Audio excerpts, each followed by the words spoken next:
ಅವರ ಜೊತೆಯಲ್ಲಿ ನಮ್ಮ ಮಂತ್ರಿಗಳಾದಂಥ ಪ್ರಹ್ಲಾದ್ ಜೋಶಿ ಅವರು, ನಿರ್ಮಲಾ ಸೀತಾರಾಮನ್ ಅವರು ಹಾಗೂ ಸದಾನಂದ ಗೌಡರು ಸಹ ವೇದಿಕೆ ಅಲಂಕರಿಸ್ತಾ ಇದ್ದಾರೆ.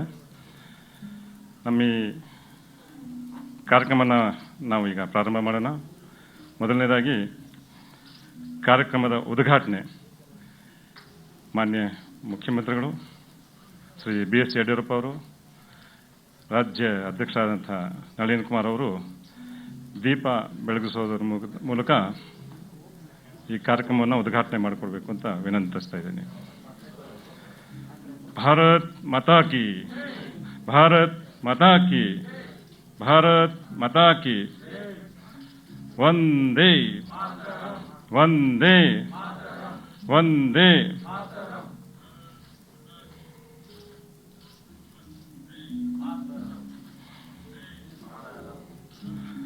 ಮಾತರಂ.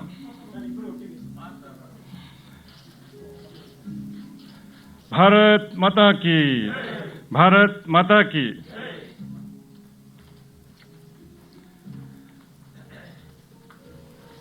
ಮಾನ್ಯ ಮುಖ್ಯಮಂತ್ರಿಗಳಿಗೆ ಹಾಗೂ ನಮ್ಮ ರಾಜ್ಯಾಧ್ಯಕ್ಷರಿಗೆ ಧನ್ಯವಾದಗಳು. ಈಗ ಸ್ವಾಗತ ಮತ್ತು ಪರಿಚಯ ರವಿಕುಮಾರ್ ಅವರಿಂದ, ನಮ್ಮ ರಾಜ್ಯ ಪ್ರಧಾನ ಕಾರ್ಯದರ್ಶಿಗಳು ಹಾಗೂ ವಿಧಾನ ಪರಿಷತ್ ಸದಸ್ಯರಿಂದ.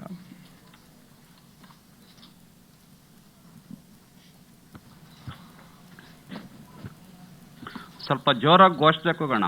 ಬೋಲೋ ಭಾರತ್ ಮಾತಾ ಕಿ. ಸ್ವಲ್ಪ ಜೋರಾಗಿ ಫೋರ್ಸ್ಫುಲ್ ಆಗಿ ಬರಲಿ. ಜೋಲೋ ಭಾರತ್ ಮಾತಾ ಕಿ, ಬೋಲೋ ಭಾರತ್ ಮಾತಾ ಕಿ. ಸ್ವದೇಶಿ ಬಳಸಿ ಭಾರತ ಬಲಪಡಿಸಿ, ಸ್ವದೇಶಿ ಬಳಸಿ, ಸ್ವದೇಶಿ ಬಳಸಿ. ಆತ್ಮೀಯರೇ, ಇವತ್ತು ದೇಶದ ಬದಲಾದ ಪರಿಸ್ಥಿತಿಯಲ್ಲಿ ಲಾಕ್ಡೌನ್ ಆಗಿದೆ ದೇಶದಲ್ಲಿ. ಲಾಕ್ಡೌನ್ ನಂತರ ಈಗೀಗ ನಮ್ಮ ದೇಶದ ಆರ್ಥಿಕತೆ ಕಂಡುಬಿಡ್ತಾ ಇದೆ. ಈ ಒಂದು ಬದಲಾದ ಪರಿಸ್ಥಿತಿನಲ್ಲಿ ಕೊರೋನಾವನ್ನು ಹೇಗೆ ಎದುರಿಸಬೇಕು ಅಂತಕ್ಕಂಥ ವಿಚಾರದ ಬಗ್ಗೆ ನಮ್ಮ ದೇಶದ ಪ್ರಧಾನಮಂತ್ರಿಗಳಾಗಿರ್ತಕ್ಕಂಥ ಮಾನ್ಯ ಶ್ರೀ ನರೇಂದ್ರ ಮೋದಿ ಅವರು ಸಾಕಷ್ಟು ವಿಚಾರಗಳನ್ನು ದೇಶದ ಮುಂದೆ ಹೇಳಿದ್ದಾರೆ. ಮತ್ತು ಈ ಒಂದು ಬದಲಾದ ಪರಿಸ್ಥಿತಿನಲ್ಲಿ ಕೊರೋನಾದಿಂದ ಕುಸಿದಿರ್ತಕ್ಕಂಥ ಆರ್ಥಿಕ ಪರಿಸ್ಥಿತಿಯನ್ನು ಪುನಶ್ಚೇತನಗೊಳಿಸೋದಕ್ಕೋಸ್ಕರ,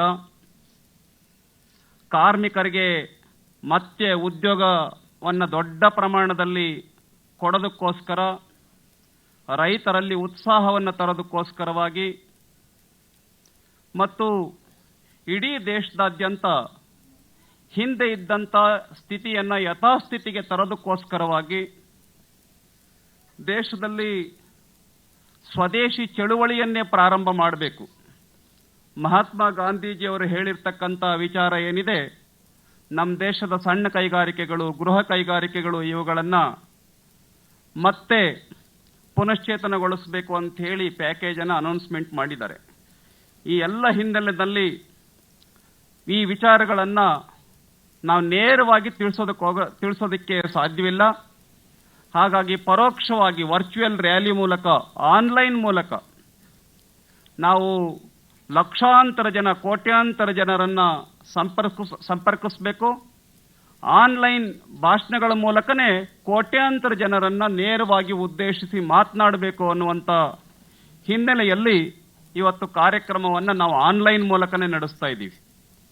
ನಮ್ಮೆಲ್ಲರಿಗೂ ಕೂಡ ಬಹಳ ಸಂತೋಷದ ವಿಷಯ, ಇವತ್ತಿನ ಕರ್ನಾಟಕದ ಅಮೋಘವಾಗಿರ್ತಕ್ಕಂಥ, ನಾವು ಇದುವರೆಗೆ 1,31,00,000 ಜನರನ್ನು ಸಂಪರ್ಕಿಸಿದ್ದೇವೆ ಈ ಆನ್ಲೈನ್ ರ್ಯಾಲಿನಲ್ಲಿ ಕನೆಕ್ಟ್ ಆಗಬೇಕು, ಭಾಷಣ ಕೇಳಬೇಕು ಅಂತ ಹೇಳಿ.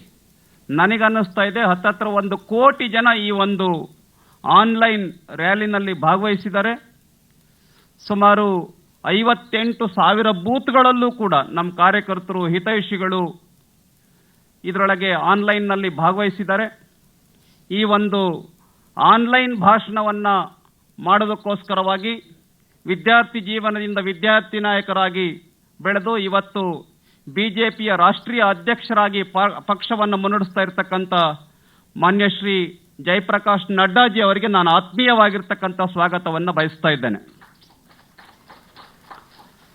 ಅದೇ ರೀತಿಯಲ್ಲಿ ನಮ್ಮ ಕೇಂದ್ರದ ಸಂಸದೀಯ ವ್ಯವಹಾರಗಳ ಸಚಿವರಾಗಿರ್ತಕ್ಕಂಥ ಕಲ್ಲಿದ್ದಲು ಮತ್ತು ಗಣಿ ಸಚಿವರಾಗಿರ್ತಕ್ಕಂಥ ಪ್ರಹ್ಲಾದ್ ಜೋಶಿ ಅವರನ್ನು ಕೂಡ ಆತ್ಮೀಯವಾಗಿರ್ತಕ್ಕಂಥ ಸ್ವಾಗತವನ್ನು ಬಯಸ್ತಾ ಇದ್ದೇನೆ.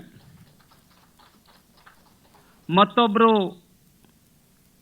20 ಲಕ್ಷ ಪ್ಯಾಕೇಜ್ ಅನ್ನು ಘೋಷಣೆ ಮಾಡಿ 5 ದಿನಗಳ ಕಾಲ ಪತ್ರಿಕಾಗೋಷ್ಠಿಗಳನ್ನು ಮಾಡಿ ಯಾವ್ಯಾವ ಕ್ಷೇತ್ರಕ್ಕೆ ನಾವು ಎಷ್ಟೆಷ್ಟು ಹಣವನ್ನು ಇದಕ್ಕೋಸ್ಕರವಾಗಿ ತೆಗೆದಿಟ್ಟಿದ್ದೇವೆ ಅಂಥೇಳಿ ಇಡೀ ದೇಶಕ್ಕೆ ವಿವರವಾಗಿ ತಿಳಿಸಿರ್ತಕ್ಕಂಥ ನಮ್ಮ ಹಣಕಾಸಿನ ಸಚಿವರಾಗಿರ್ತಕ್ಕಂಥ ಶ್ರೀಮತಿ ನಿರ್ಮಲಾ ಸೀತಾರಾಮನ್ ಅವರಿಗೂ ಕೂಡ ನಾನು ಆತ್ಮೀಯವಾಗಿರ್ತಕ್ಕಂಥ ಸ್ವಾಗತವನ್ನು ಬಯಸ್ತಾ ಇದ್ದೇನೆ. ನಮ್ಮ ರಾಜ್ಯದವರೇ ಮಾಜಿ ಮುಖ್ಯಮಂತ್ರಿಗಳಾಗಿರ್ತಕ್ಕಂಥ ನಮ್ಮ ಕೇಂದ್ರದ ರಾಸಾಯನಿಕ ಮತ್ತು ಗೊಬ್ಬರ ಸಚಿವರಾಗಿರ್ತಕ್ಕಂಥ ಮಾನ್ಯ ಶ್ರೀ ಸದಾನಂದ ಗೌಡ್ರವರಿಗೂ ಕೂಡ ನಾನು ಆತ್ಮೀಯವಾಗಿರ್ತಕ್ಕಂಥ ಸ್ವಾಗತವನ್ನು ಬಯಸ್ತಾ ಇದ್ದೇನೆ. ನಮ್ಮ ಕರ್ನಾಟಕ ರಾಜ್ಯದ ಪ್ರಭಾರಿಗಳು ರಾಷ್ಟ್ರೀಯ ಪ್ರಧಾನ ಕಾರ್ಯದರ್ಶಿಗಳು ಆಗಿರ್ತಕ್ಕಂಥ ಮಾನ್ಯ ಶ್ರೀ ಮುರಳೀಧರ್ ರಾವ್ ಅವರು ಆನ್ಲೈನ್ ಮೂಲಕ ಹೈದರಾಬಾದ್ನಿಂದ ಅವರು ಭಾಗವಹಿಸುತ್ತಿದ್ದಾರೆ. ಅವ್ರಿಗೂ ಕೂಡ ನಾನು ಆತ್ಮೀಯವಾಗಿರ್ತಕ್ಕಂಥ ಸ್ವಾಗತವನ್ನು ಬಯಸ್ತಾ ಇದ್ದೇನೆ. ನಮ್ಮೆಲ್ಲರಿಗೂ ಕೂಡ ಗೊತ್ತಿದೆ, ಇಡೀ ದೇಶದಲ್ಲಿ ಬಹಳ ಪ್ಲ್ಯಾನ್ಡ್ ಆಗಿ ಬಹಳ ಯೋಜಿತವಾಗಿ ಕರ್ನಾಟಕ ರಾಜ್ಯದಲ್ಲಿ ಕೊರೋನಾ ವೈರಸ್ ಅನ್ನು ಕಟ್ಟಿ ಹಾಕಿರ್ತಕ್ಕಂಥ ರಾಜ್ಯ ಅಂತ ಹೇಳಿದ್ರೆ ಅದು ಕರ್ನಾಟಕ. ಪ್ರಧಾನಮಂತ್ರಿಗಳು ಕೂಡ ಕರ್ನಾಟಕವನ್ನು ಶ್ಲಾಘನೆ ಮಾಡಿರ್ತಕ್ಕಂಥದ್ದು ನಮ್ಮೆಲ್ಲರಿಗೂ ಕೂಡ ಗೊತ್ತಿದೆ. ಮತ್ತು ಈ ಒಂದು ಕುಸಿದಿರ್ತಕ್ಕಂಥ ಪರಿಸ್ಥಿತಿನಲ್ಲಿ ಯಾರ್ಯಾರು ಕಷ್ಟದಲ್ಲಿದ್ದರು, ಆಶಾ ಕಾರ್ಯಕರ್ತೆಯರು, ನೇಕಾರರು, ಆಟೋ ರಿಕ್ಷಾ ಮತ್ತು ಕಾರುಗಳ ವಾಹನ ಚಾಲಕರು, ಅದೇ ರೀತಿಯಲ್ಲಿ ಆಶಾ ಕಾರ್ಯಕರ್ತೆಯರು, ಮತ್ತೆ ಹೂವಿನ ಬೆಳೆಗಾರರು, ರೈತರು, ಈ ಥರ ಸಾಕಷ್ಟು ಜನಗಳಿಗೆ ಪ್ಯಾಕೇಜ್ ಅನ್ನು ಅನೌನ್ಸ್ಮೆಂಟ್ ಮಾಡಿ ಕರ್ನಾಟಕ ರಾಜ್ಯದ ಆಡಳಿತವನ್ನು ಬಹಳ ಚೆನ್ನಾಗಿ ನಡೆಸ್ತಾ ಇರತಕ್ಕಂಥ ಜನಪ್ರಿಯ ಮುಖ್ಯಮಂತ್ರಿಗಳಾಗಿರ್ತಕ್ಕಂಥ ಮಾನ್ಯ ಶ್ರೀ ಯಡಿಯೂರಪ್ಪನವರು ಕೂಡ ನಾನು ಆತ್ಮೀಯವಾಗಿರ್ತಕ್ಕಂಥ ಸ್ವಾಗತವನ್ನು ಬಯಸ್ತಾ ಇದ್ದೇನೆ. ಕೊರೋನಾ ವೈರಸ್ನ ಈ ಸಂದರ್ಭದಲ್ಲೂ ಕೂಡ ಎಲ್ಲ ವಿಭಾಗಗಳಿಗೆ ಮೊನ್ನೆ ತಾನೇ 10 ವಿಭಾಗಗಳಿಗೆ ಪ್ರವಾಸವನ್ನು ಮಾಡಿ ಎಲ್ಲ ಜಿಲ್ಲೆಗಳಿಗೂ ಎಲ್ಲ ಮಂಡಲಗಳ ಕಾರ್ಯಕರ್ತರನ್ನು ಉದ್ದೇಶಿಸಿ ಕೊರೋನಾ ವಿರುದ್ಧ ಹೇಗೆ ಕೆಲಸವನ್ನು ಮಾಡಬೇಕು, ಹೇಗೆ ಪಾರ್ಟಿಯನ್ನು ಸಂಘಟಿಸಬೇಕು ಅನ್ನುವಂಥ ವಿಚಾರದಲ್ಲಿ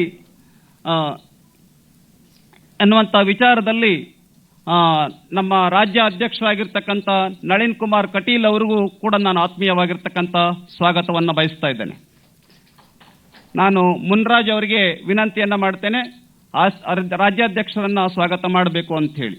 ಅದೇ ರೀತಿಯಲ್ಲಿ ಜಗದೀಶ್ ಅವರು ಕೂಡ ನಾನು ಅಭಿನಂದಿಸ್ತೇನೆ, ಮಾನ್ಯ ಮುಖ್ಯಮಂತ್ರಿಗಳನ್ನು ಸ್ವಾಗತಿಸಿದ್ದಾರೆ. ಹೀಗೆ ಇಡೀ ದೇಶದಾದ್ಯಂತ ಕೊರೋನಾ ವೈರಸ್ ಈ ಒಂದು ಬೃಹತ್ ರ್ಯಾಲಿಗೆ ನಮ್ಮ ಎದುರುಗಡೆ ರಾಜ್ಯದ ಉಪಮುಖ್ಯಮಂತ್ರಿಗಳಾಗಿರ್ತಕ್ಕಂಥ ಅಶ್ವಥ್ ನಾರಾಯಣ್ ಅವರು, ಗೋವಿಂದ್ ಕಾರಜೋಳ ಅವರು, ನಮ್ಮ ಮಂತ್ರಿಗಳು ಆರ್ ಅಶೋಕ್ರವರು, ಗೋಪಾಲಯ್ಯ ಅವರು, ನಮ್ಮ ಶಾಸಕರು, ಕಾರ್ಯಕರ್ತರು ಮತ್ತು ಆನ್ಲೈನ್ನಲ್ಲಿ ಸಾಕಷ್ಟು ಜನ ಮಂತ್ರಿಗಳು, ಸಂಸತ್ ಸದಸ್ಯರು, ಶಾಸಕರು, ನಮ್ಮ ಮಾಧ್ಯಮದವರು ಕೂಡ ಭಾಗವಹಿಸಿದ್ದಾರೆ. ಅವರೆಲ್ಲರಿಗೂ ಕೂಡ ಆತ್ಮೀಯವಾಗಿರ್ತಕ್ಕಂಥ ಸ್ವಾಗತವನ್ನು ಬಯಸ್ತಾ ಇದ್ದೇನೆ. ಬೇರೆ ಬೇರೆ ಬೂತ್ಗಳಲ್ಲಿ, ಬೇರೆ ಬೇರೆ ನಗರಗಳಲ್ಲಿ, ಹಳ್ಳಿಗಳಿಂದನೂ ಕೂಡ ನಮ್ಮ ಈ ಒಂದು ವರ್ಚುವಲ್ ರ್ಯಾಲಿಗೆ ಭಾಗವಹಿಸಿದ್ದಾರೆ. ಅವರೆಲ್ಲರಿಗೂ ಕೂಡ ಆತ್ಮೀಯವಾಗಿರ್ತಕ್ಕಂಥ ಸ್ವಾಗತವನ್ನು ಮಾಡಿ ನಾನು ಸ್ವಾಗತ ಭಾಷಣವನ್ನು ಮುಗಿಸ್ತೇನೆ. ತಮಗೆಲ್ಲರಿಗೂ ಕೂಡ ಧನ್ಯವಾದಗಳು. ಭಾರತ್ ಮಾತಾ ಕಿ. ನಾನು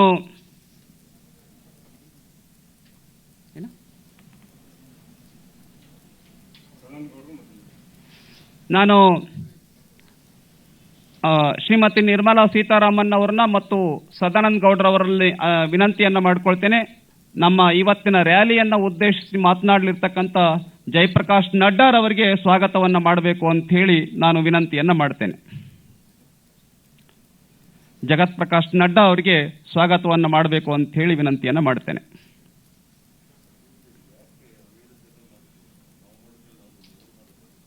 ಅಲ್ಲಿ ಸ್ವಾಗತ ಮಾಡ್ತೇನೆ.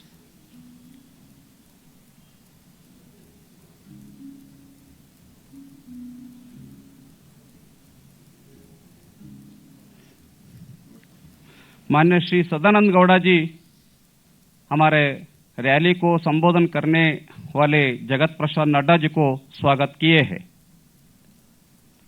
धन्यवाद।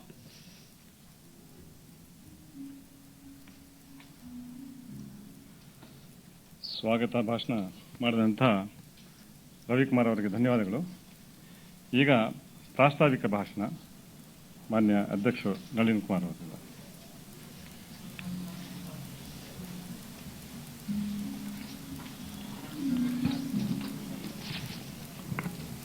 भारत माता की, भारत माता की, भारत माता की. ಭಾರತೀಯ ಜನತಾ ಪಾರ್ಟಿ ಕರ್ನಾಟಕ ರಾಜ್ಯದ ಈ ಜನಸಂವಾದ ಕಾರ್ಯಕ್ರಮದಲ್ಲಿ ದೆಹಲಿಯಿಂದ ಭಾಗವಹಿಸಿ ಕೇಂದ್ರ ಸರ್ಕಾರದ ಒಂದು ವರ್ಷದ ಸಾಧನೆಗಳನ್ನು ನಮ್ಮ ಮುಂದಿಡಲಿಕ್ಕೆ ಬಂದಿರತಕ್ಕಂಥ ರಾಷ್ಟ್ರೀಯ ಭಾರತೀಯ ಜನತಾ ಪಾರ್ಟಿಯ ಅಧ್ಯಕ್ಷರು, ನಮ್ಮೆಲ್ಲ ಹಿರಿಯರು, ಆದರಣೀಯರಾಗಿರ್ತಕ್ಕಂಥ ಜಗತ್ ಪ್ರಕಾಶ್ ನಡ್ಡಾ ಅವರೇ, ಈ ರಾಜ್ಯದ ಜನಮಾನಸದಲ್ಲಿ ಜನನಾಯಕರಾಗಿ ಬಂದು ರೈತ ಪರವಾಗಿ ಹೋರಾಟಗಳನ್ನು ಮಾಡಿ ಇವತ್ತು ಕೊರೋನಾವನ್ನ ನಿಯಂತ್ರಣ ಮಾಡುವುದರಲ್ಲಿ ರಾಷ್ಟ್ರದಲ್ಲಿ 2ನೇ ಸ್ಥಾನವನ್ನು ಪಡೆದುಕೊಂಡಿರತಕ್ಕಂಥ ರಾಜ್ಯದ ಮುಖ್ಯಮಂತ್ರಿಗಳಾಗಿರ್ತಕ್ಕಂಥ ಹಿರಿಯರು, ಆದರಣೀಯರಾಗಿರ್ತಕ್ಕಂಥ ಎಸ್ ಯಡಿಯೂರಪ್ಪನವರೇ, ಕೇಂದ್ರದ ಸಚಿವರುಗಳಾಗಿರ್ತಕ್ಕಂಥ ಹಿರಿಯಕ್ಕ ನಿರ್ಮಲಾ ಸೀತಾರಾಮನ್ ಅವರೇ, ಹಿರಿಯನರಾಗಿರ್ತಕ್ಕಂಥ ಪ್ರಹ್ಲಾದ್ ಜೋಶಿ ಅವರೇ, ಡಿ.ವಿ. ಸದಾನಂದ ಗೌಡರೇ, ಇಲ್ಲಿ ಸೇರಿರ್ತಕ್ಕಂಥ ಎಲ್ಲ ಉಪಮುಖ್ಯಮಂತ್ರಿಗಳೇ, ರಾಜ್ಯದ ಸಚಿವ ಸಂಪುಟದ ಎಲ್ಲ ಸದಸ್ಯರುಗಳೇ, ಶಾಸಕ ಮಿತ್ರರುಗಳೇ, ಎಲ್ಲ ಕಾರ್ಯಕರ್ತ ಬಂಧುಗಳೇ, ಹತ್ತಾರು ಊರಿನಲ್ಲಿ ಈ ಕಾರ್ಯಕ್ರಮವನ್ನು ವೀಕ್ಷಿಸ್ತಾ ಇರತಕ್ಕಂಥ ದೇವದುರ್ಲಭ ಕಾರ್ಯಕರ್ತ ಮತ್ತು ಮತದಾರ ಬಂಧುಗಳೇ ಮತ್ತು ಮಾಧ್ಯಮದ ಮಿತ್ರರೇ, ಕವಿ ಬಹಳ ಸುಂದರವಾಗಿ ಉಲ್ಲೇಖವನ್ನು ಮಾಡ್ತಾನೆ. ನುಡಿದಂತೆ ನಡೆದವನ ಅಡಿಗೆನ್ನ ನಮನ ಅಂತ. ಈ ಹಾಡು ಯಾರಿಗೆ ಅನ್ವರ್ಥ ಆಗುತ್ತೆ ಹೇಳಿದ್ರೆ, ಈ ದೇಶದ ಪ್ರಧಾನಮಂತ್ರಿ ನರೇಂದ್ರ ಮೋದಿಯವರಿಗೆ ಇದು ಅನ್ವರ್ಥ ಆಗುತ್ತೆ. 5 ವರ್ಷಗಳ ಕಾಲ 2014ರಿಂದ 2019ರವರೆಗೆ ತನ್ನ ಸರ್ಕಾರವನ್ನು ನಡೆಸಿ ಯಾವ ಮಾತನ್ನು ಕೊಟ್ಟಿದ್ರೋ ಭ್ರಷ್ಟಾಚಾರ ರಹಿತವಾಗಿರತಕ್ಕಂಥ ಭಾರತದ ನಿರ್ಮಾಣ ಮಾಡಿ, ಆ ಮುಖಾಂತರವಾಗಿ ಭಯೋತ್ಪಾದನೆಯ ನಿಯಂತ್ರಣಕ್ಕೆ ಆದ್ಯತೆಗಳನ್ನು ಕೊಟ್ಟು, ನಕ್ಸಲ್ ಸಮಸ್ಯೆಗಳನ್ನು ಪರಿಹಾರ ಮಾಡಿ, ಜಗತ್ತಿನ ಎತ್ತರಕ್ಕೆ ಭಾರತದ ಗೌರವವನ್ನು ಹೆಚ್ಚಿಸಿ, ಸಾಮಾನ್ಯರಾಗಿರ್ತಕ್ಕಂಥ ಸಾಮಾನ್ಯ ಜನರಿಗೆ ಜನ್ಧನ್ ಯೋಜನೆಗಳ ಮುಖಾಂತರ ಆಯುಷ್ಮಾನ್ ಭಾರತ್ ಅಂತ ಪರಿಕಲ್ಪನೆಗಳನ್ನು ಕೊಟ್ಟು, ದೀನ್ ದಯಾಳ್ ವಿದ್ಯುದೀಕರಣ ಯೋಜನೆಯಿಂದ ಪ್ರಧಾನಮಂತ್ರಿ ಉದ್ಯೋಗೀಕರಣ ಯೋಜನೆಯ ಮುಖಾಂತರ ಅಂತಹ 10 ಯೋಜನೆಗಳನ್ನು ಕೊಡುವುದರ ಮುಖಾಂತರ ಜನಮಾನಸದ ಜನನಾಯಕನಾಗಿ ಬೆಳೆದವರು ಮತ್ತು ರಾಷ್ಟ್ರದ ಸರ್ಕಾರವನ್ನು ಮುನ್ನಡೆಸಿದರು. ಈ ಕಾರಣಕ್ಕೆ ದೇಶದಲ್ಲಿ ಸ್ವಾತಂತ್ರ್ಯ ನಂತರದ ಇತಿಹಾಸದಲ್ಲಿ ಕಾಂಗ್ರೆಸ್ಸೇತರ 5 ವರ್ಷಗಳ ಪೂರ್ಣ ಮಾಡಿ 2ನೇ ಸರ್ಕಾರವನ್ನು ತಂದಿರತಕ್ಕಂಥ ಪ್ರಧಾನಮಂತ್ರಿ ಅದು ನರೇಂದ್ರ ಮೋದಿ. 2ನೇ ಅವಧಿಗೆ ಸರ್ಕಾರ ರಚನೆ ಆಯಿತು. 2019ರಲ್ಲಿ 2ನೇ ಬಾರಿಗೆ ಪ್ರಧಾನಮಂತ್ರಿಗಳಾದ್ಮೇಲೆ 1 ವರ್ಷದ ಕಾಲಘಟ್ಟದಲ್ಲಿ ಶತಮಾನಗಳ ಕಾಲ ಆಗದೇ ಇರತಕ್ಕಂಥ ವಿಷಯಗಳಿಗೆ ಪರಿಹಾರವನ್ನು ಕೊಟ್ಟು, ಸಾವಿರಾರು ವರ್ಷಗಳ ಕಾಲ ಜನ ನೆನಪಿನಲ್ಲಿಡತಕ್ಕಂಥ ಯೋಚನೆಗಳನ್ನು, ಸಾಂವಿಧಾನಿಕವಾಗಿರ್ತಕ್ಕಂಥ ವಿಚಾರಗಳನ್ನು ಕೈಗೆತ್ತಿಕೊಂಡು ಈ ದೇಶದ ಜಗತ್ತಿನ ಜನ ಭಾರತ ಕಡೆಗೆ ನೋಡುವಂತೆ ಮಾಡಿರ್ತಕ್ಕಂಥ ಒಂದು ದಿಟ್ಟತನದ ನಿರ್ಧಾರವೇ ಪ್ರಧಾನಮಂತ್ರಿಗಳ ನಿರ್ಧಾರ. 16 ವರ್ಷಗಳಿಂದ ಈ ದೇಶದಲ್ಲಿ ಒಂದು ವಿಚಾರಧಾರೆಯ ಮುಖಾಂತರ ಜನರ ಭಾವನೆಗಳು ಅರಳಿತ್ತು. ಅಯೋಧ್ಯೆಯಲ್ಲಿ ಪ್ರಭು ಶ್ರೀರಾಮಚಂದ್ರನ ಮಂದಿರದ ನಿರ್ಮಾಣ ಆಗಬೇಕು. ಸಹಸ್ರ ಜನರ ಪರಿಕಲ್ಪನೆಗಳಿದ್ದವು. ಕೋಟ್ಯಾಂತರ ಜನ ಅದಕ್ಕೋಸ್ಕರ ಬಲಿದಾನಗಳಾಯಿತು, ಹೋರಾಟಗಳು ನಡೆಯಿತು.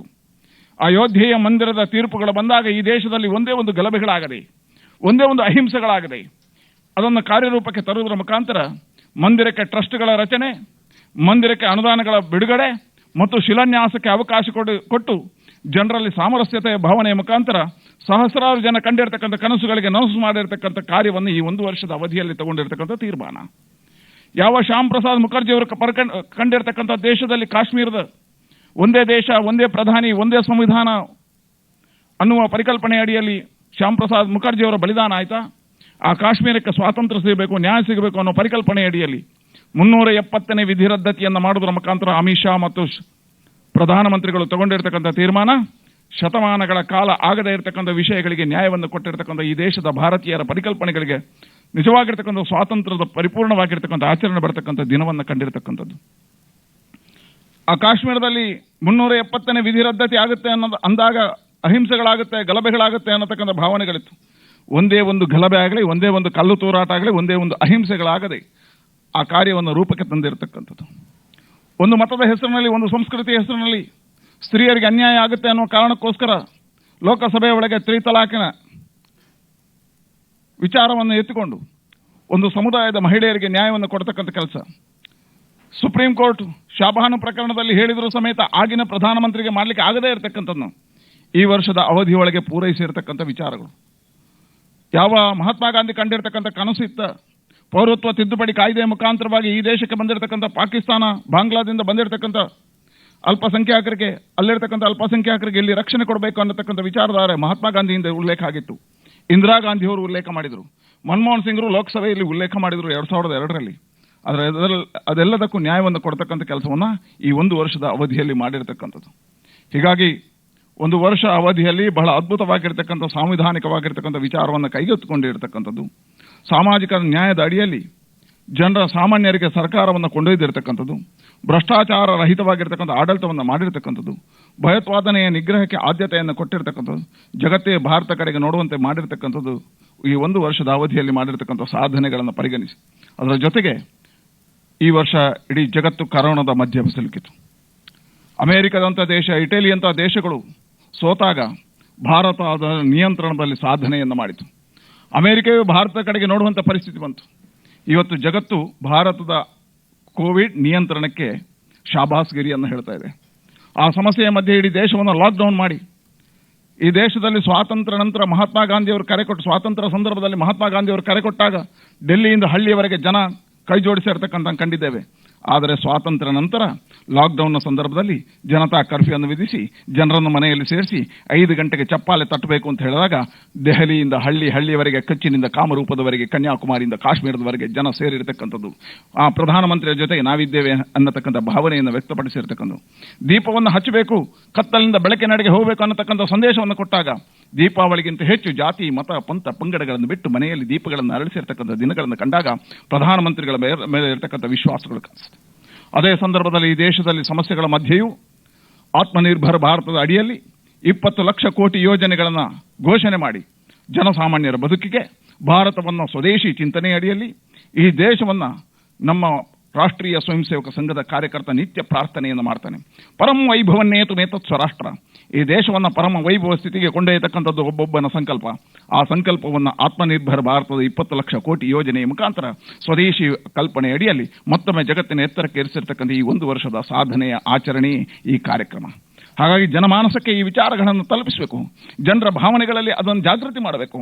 ಆತ್ಮನಿರ್ಭರ ಭಾರತ ಮುಖಾಂತರ ಆತ್ಮನಿರ್ಭರ ಸ್ವದೇಶಿ ಚಿಂತನೆ ಅಡಿಯಲ್ಲಿ ಪ್ರತಿಯೊಂದು ಗ್ರಾಮವೂ ಒಂದು ಸ್ವರಾಜ್ಯ ಪರಿಕಲ್ಪನೆಯ ಗ್ರಾಮವಾಗಿ ಪರಿವರ್ತನೆ ಆಗಬೇಕು, ಆದರ್ಶ ಗ್ರಾಮಗಳಾಗಬೇಕು. ಭಾರತ ಸ್ವದೇಶಿ ಚಿಂತನೆ ಅಡಿಯಲ್ಲಿ ಎದ್ದು ನಿಲ್ಲಬೇಕು ಅನ್ನತಕ್ಕಂಥ ಪರಿಕಲ್ಪನೆಯ ಯೋಜನೆಯನ್ನು ಜನಮಾನಸಕ್ಕೆ ತಲುಪಿಸುವಂಥ ಕಾರ್ಯಕ್ರಮವೇ ಈ ಕಾರ್ಯಕ್ರಮ. ಅದೇ ರೀತಿಯಲ್ಲಿ ಅದ್ಭುತವಾಗಿರ್ತಕ್ಕಂಥ ಕರ್ನಾಟಕ ರಾಜ್ಯ ಸರ್ಕಾರದ ಸನ್ಮಾನ್ಯ ಮುಖ್ಯಮಂತ್ರಿಗಳ ಯೋಜನೆಗಳು. ಈ ರಾಷ್ಟ್ರದಲ್ಲಿ ಕೋವಿಡ್ ಬಂದಾಗ ನಿಯಂತ್ರಣಕ್ಕೆ ತಗೊಂಡಿರ್ತಕ್ಕಂಥ ತೀರ್ಮಾನ ಇವತ್ತು ಬಹಳ ಹೆಮ್ಮೆ ಇದೆ. ದೇಶದಲ್ಲಿ 2ನೇ ಸ್ಥಾನದಲ್ಲಿ ಕರ್ನಾಟಕ ರಾಜ್ಯ ಇದೆ. ಸನ್ಮಾನ್ಯ ಯಡಿಯೂರಪ್ಪರು ಇವತ್ತು ಭಾರತದ ಪ್ರತಿಯೊಬ್ಬ ಮುಖ್ಯಮಂತ್ರಿಗಳ ನೇತೃತ್ವದಲ್ಲಿ ಮೊದಲಿಗರಾಗಿ ಕಾಣಿಸುತ್ತಾರೆ. ನಿಯಂತ್ರಣ ಮಾಡಿರ್ತಕ್ಕಂಥ ತೀರ್ಮಾನಗಳು ಈ ರಾಜ್ಯದಲ್ಲಿ ಬೇರೆ ಬೇರೆ ರಾಜ್ಯಗಳಿಂದ ಬರ್ತಕ್ಕಂಥ ಕೋವಿಡ್ ನಿಯಂತ್ರಣಕ್ಕೋಸ್ಕರ ಗಡಿಗಳನ್ನು ಬಂದ್ ಮಾಡಿ ರಾಜ್ಯದ ರಕ್ಷಣೆಗೋಸ್ಕರ ತಗೊಂಡಿರ್ತಕ್ಕಂಥ ತೀರ್ಮಾನ. ಆನಂತರ ಅದೇ ಸಂದರ್ಭದಲ್ಲಿ ಯಾವುದೇ ರಾಜ್ಯ ಘೋಷಣೆ ಮಾಡಿರ್ತಕ್ಕಂಥ ಯೋಜನೆಗಳನ್ನು ಮೊದಲ ಬಾರಿಗೆ ಯೋಜನೆ ಮಾಡುವುದರ ಮುಖಾಂತರ 15.8 ಲಕ್ಷ ಕಾರ್ಮಿಕರಿಗೆ 5,000 ಸಹಾಯಧನ ಕೊಟ್ಟಿರ್ತಕ್ಕಂಥದ್ದು, 54,000 ನೇಕಾರರಿಗೆ 5,000 ರೂಪಾಯಿ ಸಹಾಯಧನಗಳನ್ನು ಕೊಟ್ಟಿರ್ತಕ್ಕಂಥದ್ದು, 7.75 ಲಕ್ಷ ಆಟೋ ರಿಕ್ಷಾ ಚಾಲಕರಿಗೆ 5,000 ಸಹಾಯಧನವನ್ನು ಕೊಟ್ಟಿರ್ತಕ್ಕಂಥದ್ದು, ಹಿಂದುಳಿದ ವರ್ಗದ ಮಡಿವಾಳರಿಗೆ, ಕ್ಷೌರಿಕರಿಗೆ 5,000 ಸಹಾಯಧನ ಕೊಟ್ಟಿರ್ತಕ್ಕಂಥದ್ದು, ಹೂ ಬೆಳೆಗಾರರಿಗೆ ಗರಿಷ್ಠವಾಗಿ 25,000 ಯೋಜನೆಗಳನ್ನು ಕೊಟ್ಟಿರ್ತಕ್ಕಂಥದ್ದು, ಸಣ್ಣ ಮತ್ತು ಅತಿ ಸಣ್ಣ ಉದ್ದಿಮೆಗಳಿಗೆ ವಿದ್ಯುತ್ ಬಿಲ್ನಲ್ಲಿ ಮನ್ನಾ ಕೊಟ್ಟಿರ್ತಕ್ಕಂಥದ್ದು, ತರಕಾರಿ ಮತ್ತು ಹಣ್ಣು ಬೆಳೆಗಾರರಿಗೂ ಪರಿಹಾರವನ್ನು ಕೊಟ್ಟಿರ್ತಕ್ಕಂಥದ್ದು. ಬಹಳ ಅದ್ಭುತವಾಗಿರ್ತಕ್ಕಂಥ ಕೋವಿಡ್ ನಿಯಂತ್ರಣ. ಅದರ ಜೊತೆಗೆ ಈ ರಾಜ್ಯದಲ್ಲಿ ಕಷ್ಟದಲ್ಲಿರ್ತಕ್ಕಂಥ ಕಣ್ಣೀರು ಒರೆಸ್ತಕ್ಕಂಥ ಕೆಲಸ, ಸಮಯಕ್ಕೆ ಸರಿಯಾಗಿ ಆಹಾರ ಪದಾರ್ಥಗಳನ್ನು, ದವಸ ಧಾನ್ಯಗಳನ್ನು ಕೇಂದ್ರ ಮತ್ತು ರಾಜ್ಯ ಸರ್ಕಾರ ಕೊಟ್ಟಿರೋದ್ರಿಂದ ಈ ರಾಜ್ಯದಲ್ಲಿ ಆಹಾರಗಳಿಲ್ಲದೆ, ಅನ್ನ ಇಲ್ಲದೆ ಯಾವುದೇ ಬಡವನು ಸಾಯದ ರೀತಿಯಲ್ಲಿ, ಅವನಿಗೆ ಕಣ್ಣೀರು ಬಾರದ ರೀತಿಯಲ್ಲಿ ನಡೆಸಿಕೊಂಡಿರ್ತಕ್ಕಂಥ ಮುಖ್ಯಮಂತ್ರಿಗಳ ಆ ನೇತೃತ್ವದ ಸರ್ಕಾರ ಅಭಿವೃದ್ಧಿಯ ಚಿಂತನೆಯಿಂದ ಕೆಲಸ ಮಾಡಿರ್ತಕ್ಕಂಥದ್ದು. ನೆರೆ ಬಂದಿರತಕ್ಕಂಥ ಸಂದರ್ಭದಲ್ಲಿ ಹಳ್ಳಿಗಳಿಗೆ ತಿರುಗಿ ಅಲ್ಲಿರ್ತಕ್ಕಂಥ ಬಂಧುಗಳ ಕಣ್ಣೀರನ್ನು ಒರೆಸ್ತಕ್ಕಂಥ ಅವರ ಸಾಧನೆಗಳು. ಈ ಒಂದು ವರ್ಷ ಸನ್ಮಾನ್ಯ ಮುಖ್ಯಮಂತ್ರಿಗಳ ಸಾಧನೆ ಅದ್ಭುತವಾಗಿರ್ತಕ್ಕಂಥದ್ದು. ಇವತ್ತು ಕೋವಿಡ್ ನಿಯಂತ್ರಣದಲ್ಲೂ ನಮ್ಮ ರಾಜ್ಯ ಅತಿ ಹೆಚ್ಚಿನ ಜವಾಬ್ದಾರಿಯಿಂದ ಕಾರ್ಯವನ್ನು ನಿರ್ವಹಣೆ ಮಾಡಿದೆ. ಅಂತಹ ರಾಜ್ಯದ ಮುಖ್ಯಮಂತ್ರಿಗಳಾಗಿರ್ತಕ್ಕಂಥ ಯಡಿಯೂರಪ್ಪನವರಿಗೂ ನಾನು ಅಭಿನಂದನೆಗಳನ್ನು ಸಲ್ಲಿಸ್ತೇನೆ. ವಿಶೇಷವಾಗಿ ಆ ಸಂದರ್ಭದಲ್ಲಿ ನಿಯಂತ್ರಣಕ್ಕೆ ಘೋಷಣೆ ಮಾಡಿದಾಗ ಈ ರಾಷ್ಟ್ರದ ಭಾರತೀಯ ಜನತಾ ಪಾರ್ಟಿಯ ರಾಷ್ಟ್ರೀಯ ಅಧ್ಯಕ್ಷರು ಒಂದು ಕರೆ ಕೊಟ್ಟರು. ಪ್ರತಿಯೊಬ್ಬ ಕಾರ್ಯಕರ್ತ ರಾಜಕೀಯ ಕಾರ್ಯಕರ್ತನಾಗಬಾರದು, ಅವನಿಗೆ ಸಾಮಾಜಿಕ ಜವಾಬ್ದಾರಿಗಳಿದ್ದಾವೆ. ಸಾಮಾಜಿಕ ಕಾರ್ಯಕರ್ತನಾಗಿ ಕೆಲಸಕ್ಕೆ ಇಳಿಬೇಕು. ಹಾಗಾಗಿ ಒಬ್ಬೊಬ್ಬ ಕಾರ್ಯಕರ್ತ 5 ಮನೆಗಳಿಗೆ 5 ಜನರಿಗೆ ಆಹಾರಗಳನ್ನು ಕೊಡಬೇಕು, ವಲಸೆ ಕಾರ್ಮಿಕರ ಕಣ್ಣೀರನ್ನು ಒರೆಸಬೇಕು ಅನ್ನತಕ್ಕಂಥ ಘೋಷಣೆಯನ್ನು ಮಾಡಿದರು. ಆವತ್ತಿಂದ ಕರ್ನಾಟಕದಲ್ಲಿ ಭಾರತೀಯ ಜನತಾ ಪಾರ್ಟಿಯ ಕಾರ್ಯಕರ್ತ ಅದ್ಭುತವಾಗಿರ್ತಕ್ಕಂಥ ಕೆಲಸವನ್ನು ಮಾಡಿದ್ದಾನೆ. ನಮ್ಮೊಬ್ಬೊಬ್ಬ ಜನಪ್ರತಿನಿಧಿ ಶಾಸಕರು, ನಮ್ಮೊಬ್ಬ ಸಚಿವರುಗಳು, ಒಬ್ಬೊಬ್ಬ ಜಿಲ್ಲಾ ಪಂಚಾಯತ್ ಸದಸ್ಯರುಗಳು, ಕಾರ್ಪೊರೇಟರ್ಗಳು ಕೋವಿಡ್ನ ಸಂದರ್ಭದಲ್ಲೂ ಮನೆಯ ಒಳಗೆ ಕುಳ್ಳಿರದೆ ಹೊರಗೆ ಬಂದು ತಮ್ಮ ಕಾರ್ಯವನ್ನು ಮಾಡಿದರು. ಹಾಗಾಗಿ ಅದ್ಭುತವಾಗಿರ್ತಕ್ಕಂಥ ಸೇವಾ ಕಾರ್ಯ ಈ ವರ್ಷ ನಡೆದಿದೆ. ವಿಶೇಷವಾಗಿ ನಮ್ಮ ರಾಜ್ಯದಲ್ಲಿ ಭಾರತೀಯ ಜನತಾ ಪಾರ್ಟಿಯ ನೇತೃತ್ವದಲ್ಲಿ 1,52,53,053 ಜನರಿಗೆ ಆಹಾರದ ಪೊಟ್ಟಣಗಳನ್ನು ಒದಗಿಸುವ ಕೆಲಸ ಕಾರ್ಯಗಳು ನಡೆಯಿತು. 49 ಲಕ್ಷ ಜನರಿಗೆ ದಿನಸಿ ಸಾಮಗ್ರಿಗಳ ಪೊಟ್ಟಣದ ವಿತರಣೆಗಳಾಯಿತು. 65 ಲಕ್ಷ ಜನರಿಗೆ ಮಾಸ್ಕ್ ಮತ್ತು ಸ್ಯಾನಿಟೈಸರ್ಗಳ ವಿತರಣೆ ಕಾರ್ಯಗಳು ನಡೆಯಿತು. 1,45,90,000 ಸಂಖ್ಯೆಯಲ್ಲಿ ಮಾಸ್ಕ್ಗಳ ತಯಾರಿ ನಡೆಯಿತು. 6,02,000 ಜನರಿಗೆ ಸಹಾಯವಾಣಿಯ ಮುಖಾಂತರ ಸಹಾಯಗಳನ್ನು ಒದಗಿಸತಕ್ಕಂಥ ಕೆಲಸ ಕಾರ್ಯಗಳಾಯಿತು. ಸುಮಾರು 64,21,000 ಜನ PM ಕೇರ್ಗೆ ಸಂಪರ್ಕ ಮಾಡಿರತಕ್ಕಂಥ ಜನ ಇವತ್ತು 6,03,000 ಜನರ ಆರೋಗ್ಯ ಸೇತು ಆಪ್ ಡೌನ್ಲೋಡ್ ಮಾಡತಕ್ಕಂಥ ಕೆಲಸ ಕಾರ್ಯಗಳು ನಡೆದಿದ್ದಾವೆ. ಯಾವುದೇ NGO ಸಂಸ್ಥೆಗಳು ಮಾಡದ ರೀತಿಯಲ್ಲಿ ಇವತ್ತು ಭಾರತೀಯ ಜನತಾ ಪಾರ್ಟಿ ಕೆಲಸವನ್ನು ಮಾಡಿದೆ. ಇವತ್ತು ರಾಜ್ಯ ಸರ್ಕಾರ, ಕೇಂದ್ರ ಸರ್ಕಾರದ ಜೊತೆಗೆ ಈ ರಾಜ್ಯದ ಎಲ್ಲ NGOಗಳು, ಸಂಘ ಪರಿವಾರದ ಅಂಗಸಂಸ್ಥೆಗಳು, ಮಠಮಾನ್ಯಗಳು ಹತ್ತಾರು ಕೆಲಸ ಕಾರ್ಯಗಳನ್ನು ಮಾಡಿ ಪರಿಶ್ರಮದಿಂದ ರಾಜ್ಯದಲ್ಲಿ ಕರೋನಾ ಸ್ಥಿತಿಯನ್ನು ಉತ್ತಮವಾಗಿ ನಿರ್ವಹಿಸಲು ಕಾರ್ಯಭೂತ ಆಗಿದೆ. ಇವತ್ತು ಭಾರತೀಯ ಜನತಾ ಪಾರ್ಟಿಯ ಕಾರ್ಯಕರ್ತರು ಮನೆಗಳ ಸಂಪರ್ಕದ ಮುಖಾಂತರ ನಮ್ಮ ಸರ್ಕಾರದ ಸಾಧನೆಗಳನ್ನು ತಲುಪಿಸುವಂತ ಕೆಲಸವನ್ನು ಮಾಡಿದ್ದಾರೆ. 16 ಲಕ್ಷ ಮನೆಗಳ ಭೇಟಿಯನ್ನು ಇವತ್ತಿನವರೆಗೆ ಮಾಡಲಾಗಿದೆ. ಹೀಗಾಗಿ ಭಾರತೀಯ ಜನತಾ ಪಾರ್ಟಿಯ ಕಾರ್ಯಕರ್ತ ಸರ್ಕಾರದ ಜೊತೆಗೆ, ಸರ್ಕಾರದ ಯೋಜನೆಗಳ ಜೊತೆ ಜನರ ಕಣ್ಣೀರನ್ನು ಒರೆಸತಕ್ಕಂಥ ಕೆಲಸವನ್ನು ಮಾಡ್ತಾ ಇದೆ.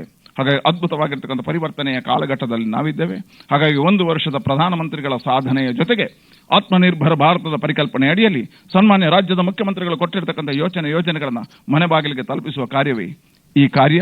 ಈ ಕಾರ್ಯದಲ್ಲಿ ಬಂದಿರತಕ್ಕಂಥ ಎಲ್ಲರಿಗೂ ಮತ್ತೊಮ್ಮೆ ನಾನು ಪ್ರಣಾಮಗಳನ್ನು ಅರ್ಪಿಸ್ತೇನೆ. ಮಾನ್ಯ ಅಧ್ಯಕ್ಷರಿಗೆ ಧನ್ಯವಾದಗಳು. ಕೋವಿಡ್ ನಿಯಂತ್ರಣದಲ್ಲಿ ಇಡೀ ದೇಶದಲ್ಲೇ ಮೊದಲನೇ ಸ್ಥಾನಕ್ಕೆ ರಾಜ್ಯವನ್ನು ತಂದಂಥವರು ನಮ್ಮೆಲ್ಲರ ನಾಯಕರು, ಜನಪ್ರಿಯ ಮುಖ್ಯಮಂತ್ರಿಗಳಾದ ಮಾನ್ಯ BS ಯಡಿಯೂರಪ್ಪ ಅವರು ನಮ್ಮನ್ನು ಉದ್ದೇಶಿಸಿ ಮಾತಾಡಬೇಕು ಅಂತ ಕೇಳ್ಕೊಳ್ತಾ ಇದ್ದೇನೆ.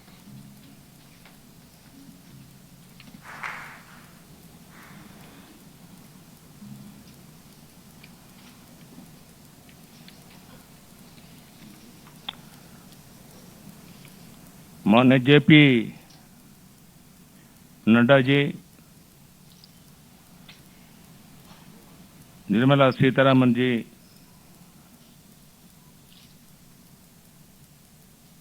प्रहलाद जोशी जी, सदानंद गौड़ी जी,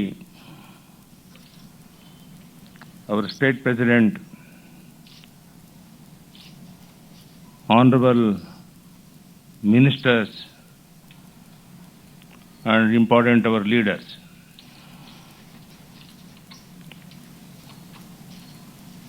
I am happy to be part of this Jana Samvad virtual rally. Your inspiring work as party national president would definitely fill enthusiasm in the hearts of Karyakartas at grassroots level. Your active involvement in guiding all of us to handle COVID situation from time to time has helped us to a great extent. We look forward to strengthen Bharatiya Janata Party and your able and visionary leadership. ನಿಜವಾಗಿಯೂ ಇದು ಸಂಭ್ರಮಾಚರಣೆಯ ಸಮಯ. ಪ್ರಧಾನಮಂತ್ರಿ ನರೇಂದ್ರ ಮೋದಿಜಿಯವರು 2ನೇ ಬಾರಿಗೆ ದೇಶದ ಚುಕ್ಕಾಣಿ ಹಿಡಿದು ಯಶಸ್ವಿಯಾಗಿ 1 ವರ್ಷ ಪೂರೈಸಿದ್ದಾರೆ. ಇದಕ್ಕೆ ಸಮಸ್ತ ಕರ್ನಾಟಕದ ಜನತೆಯ ಪರವಾಗಿ ಹೃತ್ಪೂರ್ವಕ ಅಭಿನಂದನೆಗಳನ್ನು ಸಲ್ಲಿಸ್ತಾ ಇದ್ದೇನೆ. ದೂರದೃಷ್ಟಿಯುಳ್ಳ ಅಪರೂಪದ ಜನನಾಯಕರಾದ ಶ್ರೀ ಮೋದಿಜಿಯವರ ನೇತೃತ್ವದಲ್ಲಿ ಭಾರತ ಅಭಿವೃದ್ಧಿ ಪಥದಲ್ಲಿ ಸಾಗ್ತಾ ಇದೆ. ಇಡೀ ವಿಶ್ವವೇ ಭಾರತದ ಬೆರಗಿನಿಂದ ನೋಡುವಂತೆ ಮಾಡಿರುವಂತಹದ್ದು ಅವರ ಹೆಗ್ಗಳಿಕೆ. ಸಬ್ಕಾ ಸಾಥ್, ಸಬ್ಕಾ ವಿಕಾಸ್, ಸಬ್ಕಾ ವಿಶ್ವಾಸ್ ಸೂತ್ರದ ಮೂಲಕ ಎಲ್ಲರನ್ನ ಒಳಗೊಂಡ ಯೋಜನೆಗಳನ್ನು ರೂಪಿಸಿ ದೇಶವನ್ನು ವಿಕಾಸದೆಡೆಗೆ ಕೊಂಡೊಯ್ತಿದ್ದಾರೆ. ಬಲಿಷ್ಠ ಭಾರತದ ನಿರ್ಮಾಣದ ರೂವಾರಿಯಾಗಿದ್ದಾರೆ. ವಸುದೈವ ಕುಟುಂಬಕಂ ತತ್ವವನ್ನು ಪಾಲಿಸುತ್ತಾ ಭಾರತ ಮಾತ್ರವಲ್ಲದೆ ವಿಶ್ವಮಟ್ಟದಲ್ಲಿ ಅಗ್ರಗಣ್ಯ ನಾಯಕ ಎನಿಸಿಕೊಂಡಿದ್ದಾರೆ. ಜಮ್ಮು ಕಾಶ್ಮೀರ ವಿಶೇಷ ಸ್ಥಾನಮಾನ ರದ್ದು, ಜಮ್ಮು ಕಾಶ್ಮೀರ ಲಡಖ್ ಕೇಂದ್ರಾಡಳಿತ ಪ್ರದೇಶಗಳ ರಚನೆ, ರಾಮ ಮಂದಿರ ವಿವಾದ ಇತ್ಯರ್ಥ, ತ್ರಿವಳಿ ತಲಾಕ್ ವ್ಯವಸ್ಥೆ ರದ್ದು, ಒಂದೇ ಭಾರತ್ ಮಿಷನ್, ಪೌರತ್ವ ತಿದ್ದುಪಡಿ ಕಾಯ್ದೆ, ಒಂದು ದೇಶ ಒಂದು ಪಡಿತರ, ಹೊಸ ಮೋಟಾರ್ ಕಾಯ್ದೆ ಜಾರಿ, ಪ್ರಧಾನಮಂತ್ರಿ ಕಿಸಾನ್ ಸನ್ಮಾನ್ ನಿಧಿ ಯೋಜನೆ, ರೈತರು, ವ್ಯಾಪಾರಿಗಳು ಮತ್ತು ಕಾರ್ಮಿಕರಿಗೂ ಪಿಂಚಣಿ ಯೋಜನೆ, ಭಯೋತ್ಪಾದನಾ ವಿರೋಧಿ ಕಾಯ್ದೆ ಜಾರಿ ಮುಂತಾದ ದಿಟ್ಟ ಹಾಗೂ ಐತಿಹಾಸಿಕ ಕ್ರಮಗಳನ್ನು ಕೈಗೊಂಡು ದೇಶದ ಸರ್ವತೋಮುಖ ಅಭಿವೃದ್ಧಿಗೆ ಕಾರಣೀಭೂತರಾಗಿದ್ದಾರೆ. ಇದಲ್ಲದೆ ಆಯುಷ್ಮಾನ್ ಭಾರತ್ ಯೋಜನೆ, ಪ್ರಧಾನಮಂತ್ರಿ ಗರೀಬ್ ಕಲ್ಯಾಣ ಯೋಜನೆ, ಉಜ್ವಲ್ ಯೋಜನೆ, ಮೇಕ್ ಇನ್ ಇಂಡಿಯಾ ಮುಂತಾದ ಜನಪರ ಯೋಜನೆಗಳನ್ನು ಅನುಷ್ಠಾನಗೊಳಿಸಿದ ಕೀರ್ತಿ ಪ್ರಧಾನಿ ನರೇಂದ್ರ ಮೋದಿ ಅವರದು. ಆತ್ಮನಿರ್ಭರ್ ಭಾರತದಲ್ಲಿ ಕೊರೋನಾ ಸಾಂಕ್ರಾಮಿಕ ರೋಗವನ್ನು ತಡೆಗಟ್ಟುವಲ್ಲಿ ಶ್ರೀ ಮೋದಿಯವರ ಕೈಗೊಂಡ ನಿರ್ಧಾರಗಳು ನಿರ್ಣಾಯಕ ಪಾತ್ರಗಳು ಆಗಿದೆ. 130 ಕೋಟಿ ಜನರನ್ನು ಹೊಂದಿರುವ ದೇಶದಲ್ಲಿ ಕೋವಿಡ್-19 ನಿಯಂತ್ರಿಸುವಂತಹ ಬಹುದೊಡ್ಡ ಸವಾಲನ್ನು ಸಮರ್ಥವಾಗಿ ನಿಭಾಯಿಸಿದ್ದಾರೆ. ಕೊರೋನಾ ವಿರುದ್ಧ ಹೋರಾಟದಲ್ಲಿ ಭಾರತ ವಿಶ್ವದ ಗಮನ ಸೆಳೆದು ಮಾದರಿ ಎನಿಸಿದೆ. ನಮ್ಮ ಕ್ರಮಕ್ಕೆ ವಿವಿಧ ರಾಷ್ಟ್ರಗಳ ಮುಖ್ಯಸ್ಥರು ಮೆಚ್ಚುಗೆಯನ್ನು ವ್ಯಕ್ತಪಡಿಸಿದ್ದಾರೆ.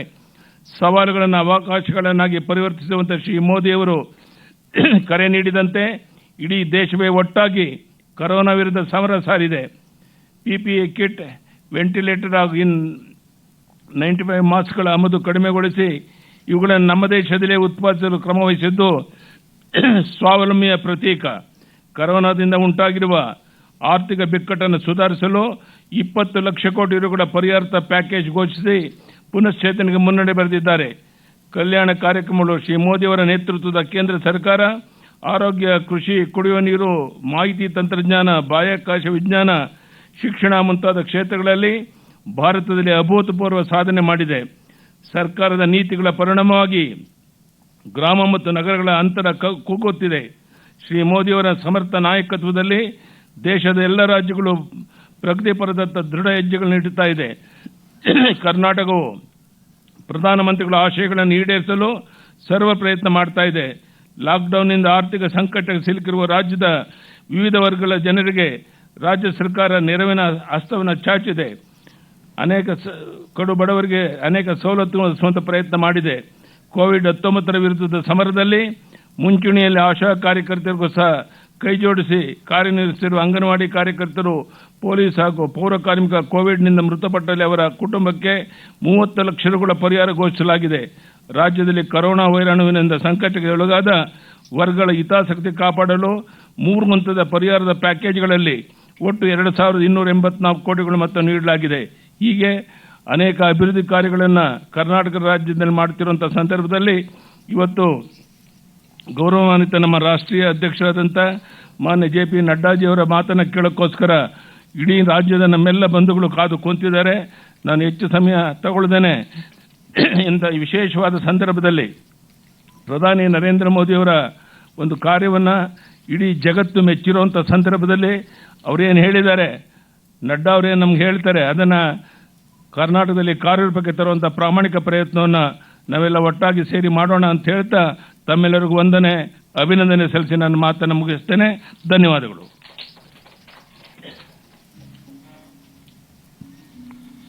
ಮಾನ್ಯ ಮುಖ್ಯಮಂತ್ರಿ B.S. ಯಡಿಯೂರಪ್ಪನವರಿಗೆ ಧನ್ಯವಾದಗಳು.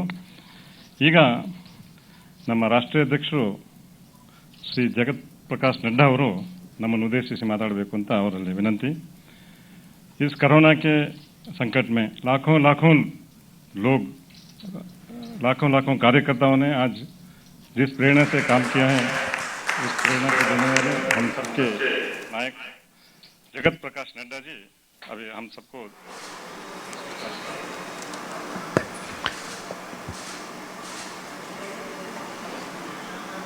आज के इस जनसंवाद में मेरे साथ बेंगलुरु से जुड़े भारतीय जनता पार्टी के प्रदेश के जुझारू और कर्मशील अध्यक्ष श्री नलिन कुमार कटील जी, हमारे कर्नाटक के यशस्वी मुख्यमंत्री सम्माननीय B.S. येडियुरप्पा जी जो हमारे वरिष्ठ नेता हैं और यशस्वी मुख्यमंत्री हैं कर्नाटक के, वहाँ बंगलुरु में मंच पर विराजमान सम्मानित मंच, और यहाँ दिल्ली में मेरे साथ उपस्थित बहन निर्मला सीतारमण जी, जो भारत की वित्त मंत्री हैं, भारत सरकार में मंत्री और हमारे वरिष्ठ सहयोगी श्री सदानंद गौड़ा जी, और हमारे परम मित्र और भारत सरकार में मंत्री सम्माननीय प्रहलाद जोशी जी, और इस जनसंवाद के माध्यम से एकत्र आए लाखों लाखों कार्यकर्ता जो विभिन्न क्षेत्र के अपने अपने डिजिटल वर्ल्ड के माध्यम से, डिजिटल टूल के माध्यम से वह इस जनसंवाद जो हमारी वर्चुअल रैली है उसमें जुड़े हैं। आप सबका हार्दिक अभिनंदन, आप सबका हार्दिक स्वागत और आप सबको नमस्कार। मैं देख रहा हूं कि हैदराबाद से भी हमारे प्रभारी श्री मुरलीधर राव जो राष्ट्रीय महामंत्री हैं वो भी जुड़े हैं। सभी लोगों का अभिनंदन इस वर्चुअल रैली में जुड़ने के कारण। मित्रों, हम ऐसे समय इस वर्चुअल रैली के साथ जुड़े हैं जब भारत और दुनिया एक संक्रमण काल से गुजर रही है। कोरोना वायरस कोविड-19 के प्रकोप में सारी दुनिया है और भारत भी उससे अछूता नहीं है। सबसे पहले तो मैं इस कोविड-19 के महामारी में, इस संक्रमण से जिन लोगों की जीवन लीला समाप्त हुई है उनकी आत्मा को शांति मिले, ये भगवान से मैं प्रार्थना करता हूं। हम सब प्रार्थना करते हैं। और जिन परिवारों में यह दुख देखने को मिला है उनको संबल मिले, उनको ताकत मिले इस दुख को सहने की, यह मैं ईश्वर से कामना करता हूं। जो लोग कोविड के प्रकोप में आज स्वास्थ्य लाभ ले रहे हैं, कोविड की लड़ाई लड़ रहे हैं, मैं ईश्वर से प्रार्थना करता हूं कि वह स्वास्थ्य में उनके सुधार आए और वो वापस उनकी जीवन पटरी पर आकर वह फिर से स्वस्थ होकर के अपने दैनंदिन कार्य में लगे, ऐसी मैं कामना करता हूं। मित्रों, इस लड़ाई में पिछले 3 महीने से ज्यादा जो हमारे कोरोना वॉरियर्स हैं, हमारे डॉक्टर्स, हमारे नर्सेस, हमारे पैरामेडिक्स के साथ काम करने, पैरामेडिक क्षेत्र में काम करने वाले लोग, हमारे सफाई कर्मचारी, हमारे पुलिस के लोग जो अपनी जान को जोखिम में डालकर हमारी सेवा में जुटे हैं, उन सबको साधुवाद, उन सबको मैं नमन करता हूं जिस ताकत के साथ उन्होंने इस लड़ाई को लड़ा है। मित्रों, वर्चुअल रैली के माध्यम से भारतीय जनता पार्टी अपने संदेश को आप तक पहुंचाना चाहती है और आपके माध्यम से भारत की जनता को पहुंचाना चाहती है। मुझे याद है जब लॉकडाउन हुआ तो हम सब लोग एक प्रश्न से घिर गए कि हम लोगों की सेवा कैसे करेंगे। इस संक्रमण काल में उनको हम दवा, उनको हम उनके दर्द बांटने का काम कैसे करेंगे। मन में बहुत बड़ा प्रश्न था। There was a serious question and there was a serious discussion in the party that how will we reach to the people and how we will try to give them the service which they need during the crisis time, during the time of crisis. लेकिन मुझे खुशी है कि digital tool का इस्तेमाल करके, virtual video conferencing करके हमने देश के सभी लोगों को जोड़ने का, पार्टी के सभी लोगों को जोड़ने का काम किया और वर्चुअल कॉन्फ्रेंस, वीडियो कॉन्फ्रेंस के माध्यम से नीचे तक सारी पार्टी को गैल्वनाइज करके लोगों की सेवा के लिए लगाया। इसके लिए मैं भारतीय जनता पार्टी के एक एक कार्यकर्ता को बधाई देता हूं और साधुवाद देता हूं। 25 मार्च को हमें समझ में नहीं आ रहा था कि हम इसमें सफल होंगे कि नहीं होंगे। लगभग 150 वीडियो कॉन्फ्रेंसिंग पिछले 3 महीने में मैंने खुद की है। लगभग 180 घंटे मैंने खुद अपने कार्यकर्ताओं के साथ बातचीत की है। भारतीय जनता पार्टी के राष्ट्रीय अध्यक्ष होने के नाते मुझे इस बात का संतोष है कि इसी 3 महीने में मैंने सभी जिला अध्यक्षों के, भारतीय जनता पार्टी के जिला अध्यक्षों से सीधा संवाद किया। मुझे संतोष है इस बात का कि मैंने इसी दौरान सभी भारतीय जनता पार्टी के सांसदों से, राज्यसभा और लोकसभा के सांसदों से सीधा संवाद किया और पार्टी की तरफ से उन लोगों ने पूरी ताकत के साथ नीचे जनता के बीच में काम किया। मुझे संतोष है कि मैंने इसी दौरान देश के भारतीय जनता पार्टी के सभी मेयर्स के साथ सीधा संवाद किया और उन लोगों ने भी अपने अपने म्युनिसिपल कॉरपोरेशन में पूरी ताकत से उन लोगों की सेवा करने में वो लगे। इसका हमको संतोष भी है और मैं उनको साधुवाद देता हूं। ये वीडियो कॉन्फ्रेंसिंग मैंने अकेली नहीं की है, मेरे साथ राष्ट्रीय पदाधिकारियों ने, प्रदेश के अध्यक्षों ने, प्रदेश के संगठन मंत्रियों ने, जिला के अध्यक्षों ने अपने आप नीचे तक वीडियो कॉन्फ्रेंसिंग करके बूथ तक के कार्यकर्ताओं को जगाने का काम किया। लगभग 5000 वीडियो कॉन्फ्रेंसेस हमारे कार्यकर्ताओं ने करके इस डिजिटल वर्ल्ड का लाभ उठाते हुए, इस डिजिटल टूल का लाभ उठाते हुए सारी पार्टी को ऊपर से लेकर के नीचे तक जनता की सेवा के लिए लगा दिया, पार्टी को गैल्वनाइज कर दिया। मैं पार्टी के कार्यकर्ताओं को इसके लिए शत शत बधाई देता हूं और साधुवाद देता हूं। लगभग 8 से 9 लाख कार्यकर्ता इस काम में लगे। इसी दौरान फीड द नीडी प्रोग्राम के तहत लगभग 19 करोड़ लोगों तक फूड पैकेट पहुंचाए गए। 19 करोड़ लोग।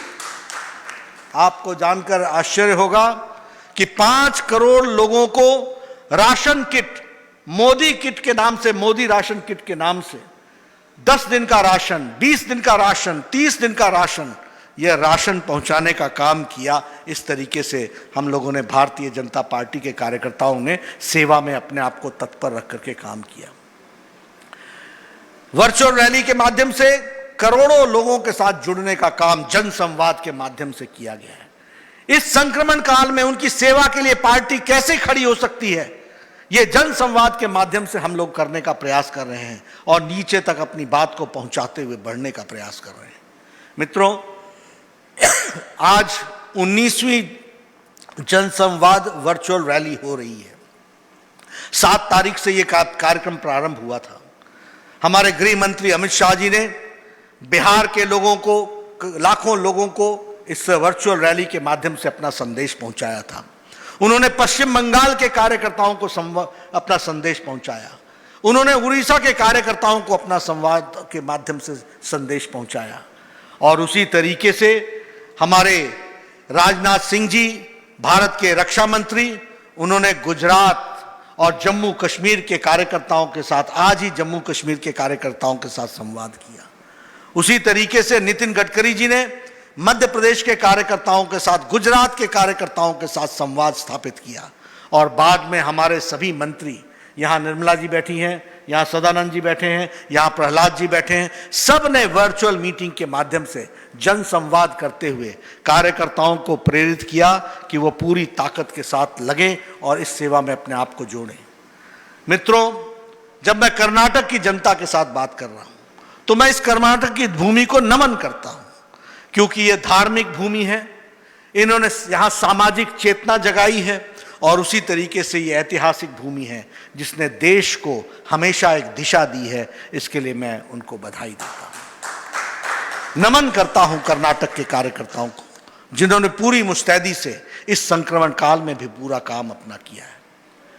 मित्रों, जब हम आज जन संवाद कर रहे हैं तो मोदी जी के दूसरे कार्यकाल का प्रथम वर्ष 30 मई को समाप्त हुआ है। 1 साल समाप्त हो गया। और वैसे कहें तो 6 साल मोदी जी के नेतृत्व में देश आगे बढ़ा है। अगर मुझसे कोई पूछे कि 6 साल क्या है, तो मैं ये कहूंगा कि 6 दशक का बिगड़ा हुआ काम को मोदी जी के नेतृत्व में 6 साल में पूरा किया है। इसको हमको ध्यान में रखना चाहिए। A gap of 6 decades have been bridged in 6 years under the dynamic leadership of Shri Narendra Modi. That is what we have to remember. और मैं कहने के लिए नहीं कह रहा हूं, मैं भाषण के लिए नहीं कह रहा हूं, तथ्यों के साथ कह रहा हूं। हमारे मानचित्र पर और हमारे याददाश्त पर एक कमजोरी रहती है कि हम हमेशा आगे देखते हैं, पीछे भूल जाते हैं। लेकिन अगर आज का सुख लेना है तो पीछे की कहानी याद करना जरूरी होता है। याद करिए 2014 का वो समय, सारा देश पॉलिसी पैरालिसिस से गुजर रहा था, सारा देश एक मुसीबत के दौर से गुजर रहा था, सारा एडमिनिस्ट्रेटिव स्ट्रक्चर ढांचा लगभग क्रम्बल कर चुका था, वो चरमरा गया था और कोई भी नीति के दृष्टि से कार्य नहीं हो रहा था, यह हमको मालूम है। उस समय की स्थिति ऐसी थी कि करप्शन और भारत ये पर्यायवाची बन गए थे।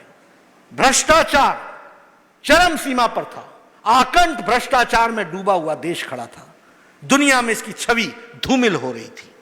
ऐसे में नरेंद्र मोदी जी ने इस देश में का नेतृत्व संभाला और 6 साल के अंदर बढ़ते बढ़ते गति देते देते आज पूरे आन बान और शान के साथ दुनिया के नक्शे में भारत पूरी ताकत के साथ खड़ा है। इसको हमको ध्यान में रखना चाहिए, पूरी ताकत के साथ। और यह हमें फक्र होता है, दुनिया में भारत को जिस तरीके से महाशक्तियां देखती हैं, मोदी जी के नेतृत्व को देखते हैं, वो हम सब लोगों के लिए अनुकरणीय भी है और वो बहुत ही सुखद अनुभूति देने वाला विषय है। मित्रों, हम अगर इस एक साल को लें 2019-20, तो मैं कहूंगा this year of Modi 2, 1 year of Modi 2 has been full of achievements, and also it is full of fighting the COVID management to the best of possible of our strength। इसको हम कह सकते हैं पूरी ताकत के साथ आदरणीय मोदी जी ने कोविड-19 को देश को फ्रंट से लड़ाई लड़ी है। इसको हमको समझना चाहिए और इसको हमको ध्यान में रखना चाहिए। अग्रसर होकर के लड़ाई लड़ी है। मित्रों, दुनिया ने इस बात को सराहा, जहां कोविड-19 से बड़ी बड़ी महाशक्तियां अपने आप में असमर्थ महसूस कर रही थी, असहाय महसूस कर रही थी, वहीं मोदी जी ने 130 करोड़ देश को फ्रंट से लीड करके और लॉकडाउन समय पर लगाकर एक बोल्ड डिसीजन लेकर के, बोल्ड डिसीजन और टाइमली फैसला करके, टाइमली डिसीजन लेकर के देश को बचाने का प्रयास किया और देश को कोविड से बचाने में हम सफल हुए हैं। इस बात को हमको ध्यान रखना चाहिए। आप याद कीजिए, जब लॉकडाउन लगा था भारत की क्या स्थिति थी। 3 दिन के अंदर केस हमारे डबल हो रहे थे, 3 दिन के अंदर। आज हम ये बड़े संतोष के साथ कह सकते हैं कि 14 दिन में केस डबल हो रहे हैं, 14 डेज में। आप याद करिए, personal protection equipment PPE, Bharat में एक भी पर्सनल प्रोटेक्शन इक्विपमेंट नहीं बनता था। आज 4.5 lakh personal protection equipment PPE kit पर दिन, प्रतिदिन भारत बना रहा है। इस बात को समझना चाहिए।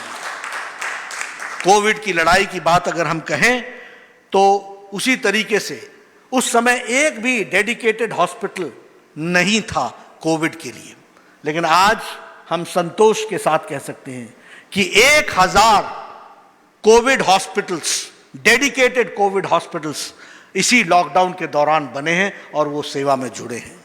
उस समय टेस्टिंग फैसिलिटीज लगभग 1500 प्रतिदिन थी। आज टेस्टिंग फैसिलिटी हमारी 1.5 लाख प्रतिदिन हो गई है। इसको हमको समझना चाहिए। और आज जिस तरीके से गृह मंत्री जी ने दिल्ली के साथ बैठक ली है, जिसमें कहा गया है कि टेस्टिंग फैसिलिटी को हम दुगना करेंगे, फिर तिगुना करेंगे दिल्ली के लिए, उसी तरीके से देश में भी हम इसमें अग्रसर हुए हैं। ये हमको ध्यान में रखना चाहिए। टेस्टिंग फैसिलिटी 150 सेंटर होते थे, आज 800 टेस्टिंग सेंटर्स हैं, प्राइवेट और पब्लिक मिला करके। यह भी हमको ध्यान में रखना चाहिए। वेंटिलेटर्स, हमारे 21,000 वेंटिलेटर्स हैं और आने वाले समय में 60,000 वेंटिलेटर्स का ऑर्डर दिया जा चुका है, जिसमें से 50,000 वेंटिलेटर पीएम केयर फंड के फंड से खरीदा जा रहा है, ऑर्डर दिया गया है, वह भी आ जाएगा। इसको हमको ध्यान रखना चाहिए। 2 लाख कोविड बेड्स तैयार हैं। उसी तरीके से लगभग हमारे वेंटिलेटर्स के साथ साथ आइसोलेशन बेड्स, 20,000 आइसोलेशन बेड्स तैयार हैं।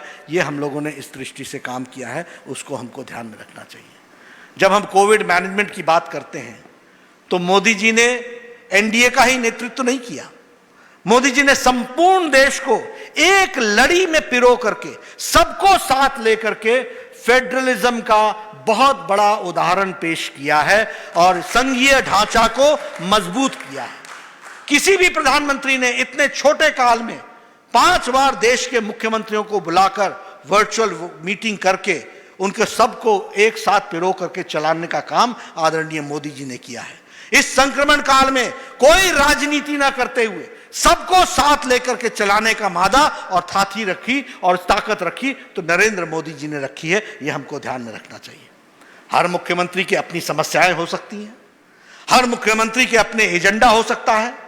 कुछ एजेंडा सही भी हो सकता है, कुछ गलत भी हो सकता है, कुछ राजनीतिक प्रेरित भी हो सकता है, लेकिन इन सब के बावजूद एक लड़ी में पिरो करके सबको एक साथ चलाने का काम हमारे आदरणीय मोदी जी ने किया है। वो हम आपके साथ चर्चा करना चाहते हैं। इतना ही नहीं, जनता को भी, जन भागीदारी भी उन्होंने जोड़ा, जनता को भी साथ जोड़ा। आप सबको याद होगा, उन्होंने जनता कर्फ्यू का आह्वान किया था। इस जनता कर्फ्यू का जब आह्वान किया था तो उसको हमको ध्यान में रखना चाहिए कि उस जनता कर्फ्यू का अर्थ क्या था। शास्त्री जी के बाद अगर किसी नेता का देश के लोगों ने सम्मान करते हुए उनकी बात को माना है तो वह नरेंद्र मोदी हैं, जिनके साथ सारा देश खड़ा रहा। इस बात को हमको समझना चाहिए। याद करिए, जनता कर्फ्यू सारे देश ने, एक भी पुलिस ऑफिसर नहीं लगा, not even a single police constable was on duty, but the whole country was in Janta curfew. The whole country was in Janta curfew. Everybody obeyed religiously. धार्मिक तरीके से उसको ओबे किया गया। यह हमारे सामने एक जीता जागता प्रमाण है। जब उन्होंने कोरोना वॉरियर्स को ताकत देने के लिए, संबल बनाने के लिए, सबल बनाने के लिए, उनके हौसले को बुलंद करने के लिए हमारे पुलिसमैन, हमारे डॉक्टर्स, हमारे पैरामेडिक्स, हमारे सफाई कर्मचारी, हमारी नर्सेस, हमारे पोस्ट ऑफिस में काम करने वाले लोग, एसेंशियल सर्विसेज में काम करने वाले लोग, हम तो लॉकडाउन में घर में बैठे थे, लेकिन जो लोग सड़क पर पुलिस के लोग खड़े होकर के हमारी ड्यूटी दे रहे थे, उनका हौसला बढ़ाने के लिए थाली बजाओ ताली बजाओ का कार्यक्रम मोदी जी ने दिया और सारे देश ने एकजुट होकर के 130 करोड़ की जनता एक साथ थाली बजा करके और ताली बजा करके उन्होंने कोरोना वॉरियर्स का हौसला बढ़ाया। यह हम सबको मालूम है। उसी तरीके से दिया जलाओ, अंधकार से उजाले की ओर ले जाने का संदेश, एक मिसाल कायम की गई। 130 करोड़ का देश एक साथ आकर के इकट्ठा हुआ और सब ने दिए जला करके मोदी जी के साथ कोरोना की लड़ाई में अपने आप को शामिल करते हुए बढ़ाने का प्रयास किया। प्रधानमंत्री जी ने 26 तारीख को 1,70,000 करोड़ रुपए का पैकेज दिया।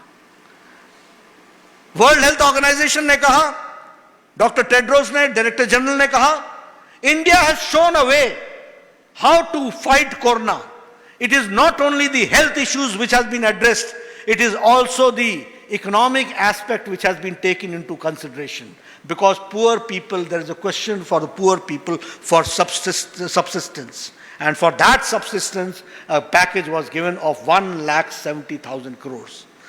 80 करोड़ लोगों को अगले 3 महीने के भोजन की व्यवस्था की गई।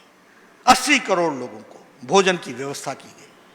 गैस के सिलेंडर दिए गए। 8 करोड़ लोग, महिलाओं को, बहनों को अगले 3 महीने के लिए मुफ्त गैस के सिलेंडर दिए गए। जनधन योजना के तहत, यहां निर्मला जी बैठी हैं, इन्होंने कितनी मेहनत की हम सबको पता है। समय पर पेमेंट करके जनधन योजना के माध्यम से हमारे 20 करोड़ महिलाओं को, बहनों को उनके खाते में 1,500 रुपए 500 रुपए, 500 रुपए और 500 रुपए 3 महीने का उनके खाता में जमा करा करके उनको इस लड़ाई में लड़ने के लिए उनको मजबूती और संबल प्रदान करने का काम किया गया। उसी तरीके से प्रधानमंत्री किसान सम्मान निधि अप्रैल महीने में लगभग 8 करोड़ और 70 लाख हमारे किसान भाइयों के खाते में 2-2 हजार रुपए देने का काम हुआ और उनके खातों में सीधा पैसा गया। यह भी हमको ध्यान में रखना चाहिए। जब मैं खातों में जाने की बात करता हूं तो मैं इस बात को भी आपको ध्यान में लाना चाहता हूं कि मित्रों, पिछले 6 साल से प्रधानमंत्री जी कह रहे थे कि आधार कार्ड से खातों को जोड़ा जाए, सीडेड किया जाए। एक समय में एक प्रधानमंत्री राजीव गांधी ने कहा था कि जब दिल्ली से 1 रुपया चलता है तो 85 पैसे रास्ते में साइफन हो जाते हैं और 15 पैसा पहुंचता है। लेकिन यह मोदी जी का जमाना था, कोविड का संक्रमण था, पोस्ट ऑफिस नहीं, पोस्टमैन नहीं, सीधे डिजिटली 20 करोड़ बहनों के खाते में पैसा गया। उसी तरीके से 8 करोड़ 74 लाख किसानों के खाते में पैसा गया। इस बात को हमको ध्यान में रखना चाहिए। मित्रों, हमारे प्रधानमंत्री जी इस संक्रमण काल में यहीं पर नहीं रुके। उन्होंने लंबी बैठक वित्त विभाग के साथ और हमारे वित्त मंत्रालय और वित्त मंत्री जी के साथ की। लंबी बैठक, हर तरीके से गहराई से चर्चाएं हुई और चर्चा होने के बाद एक पैकेज जिसको हम आत्मनिर्भर भारत पैकेज कहते हैं, उस आत्मनिर्भर भारत पैकेज के माध्यम से 20 लाख करोड़ रुपए भारत को आत्मनिर्भर बनाने के लिए यह करने का काम मोदी जी ने किया। निर्मला जी ने उसमें पूरी ताकत अपनी लगाई। निर्मला जी को मैं बधाई देता हूं और आपके माध्यम से भारत के यशस्वी प्रधानमंत्री नरेंद्र मोदी जी ने ये जो आत्मनिर्भर का पैकेज दिया, इसको हमको ध्यान में रखना चाहिए। यह देश को एक नई दिशा देने वाला है। जब हम आत्मनिर्भर पैकेज और 20 लाख करोड़ की बात करते हैं तो यूएन ने क्या कहा कि this is the right stimulus which India needed and which Modi ji has given. World Bank ने क्या कहा कि Atmanirbhar package is going to change the scenario of India's economic scene. World Health Organisation ने पहले ही कह दिया था कि इकोनॉमिक पैकेज के साथ देखने का नजरिया भारत का मोदी जी का है, वह सराहनीय है। लेकिन इसके साथ साथ यह सिर्फ पैकेज ही नहीं है, यह सिर्फ पैसा प्रदान करना ही नहीं है, यह सिर्फ 52,000 करोड़ रुपीस लोगों के जेब तक पहुंचाना नहीं है और यह लिक्विडिटी नहीं करना है।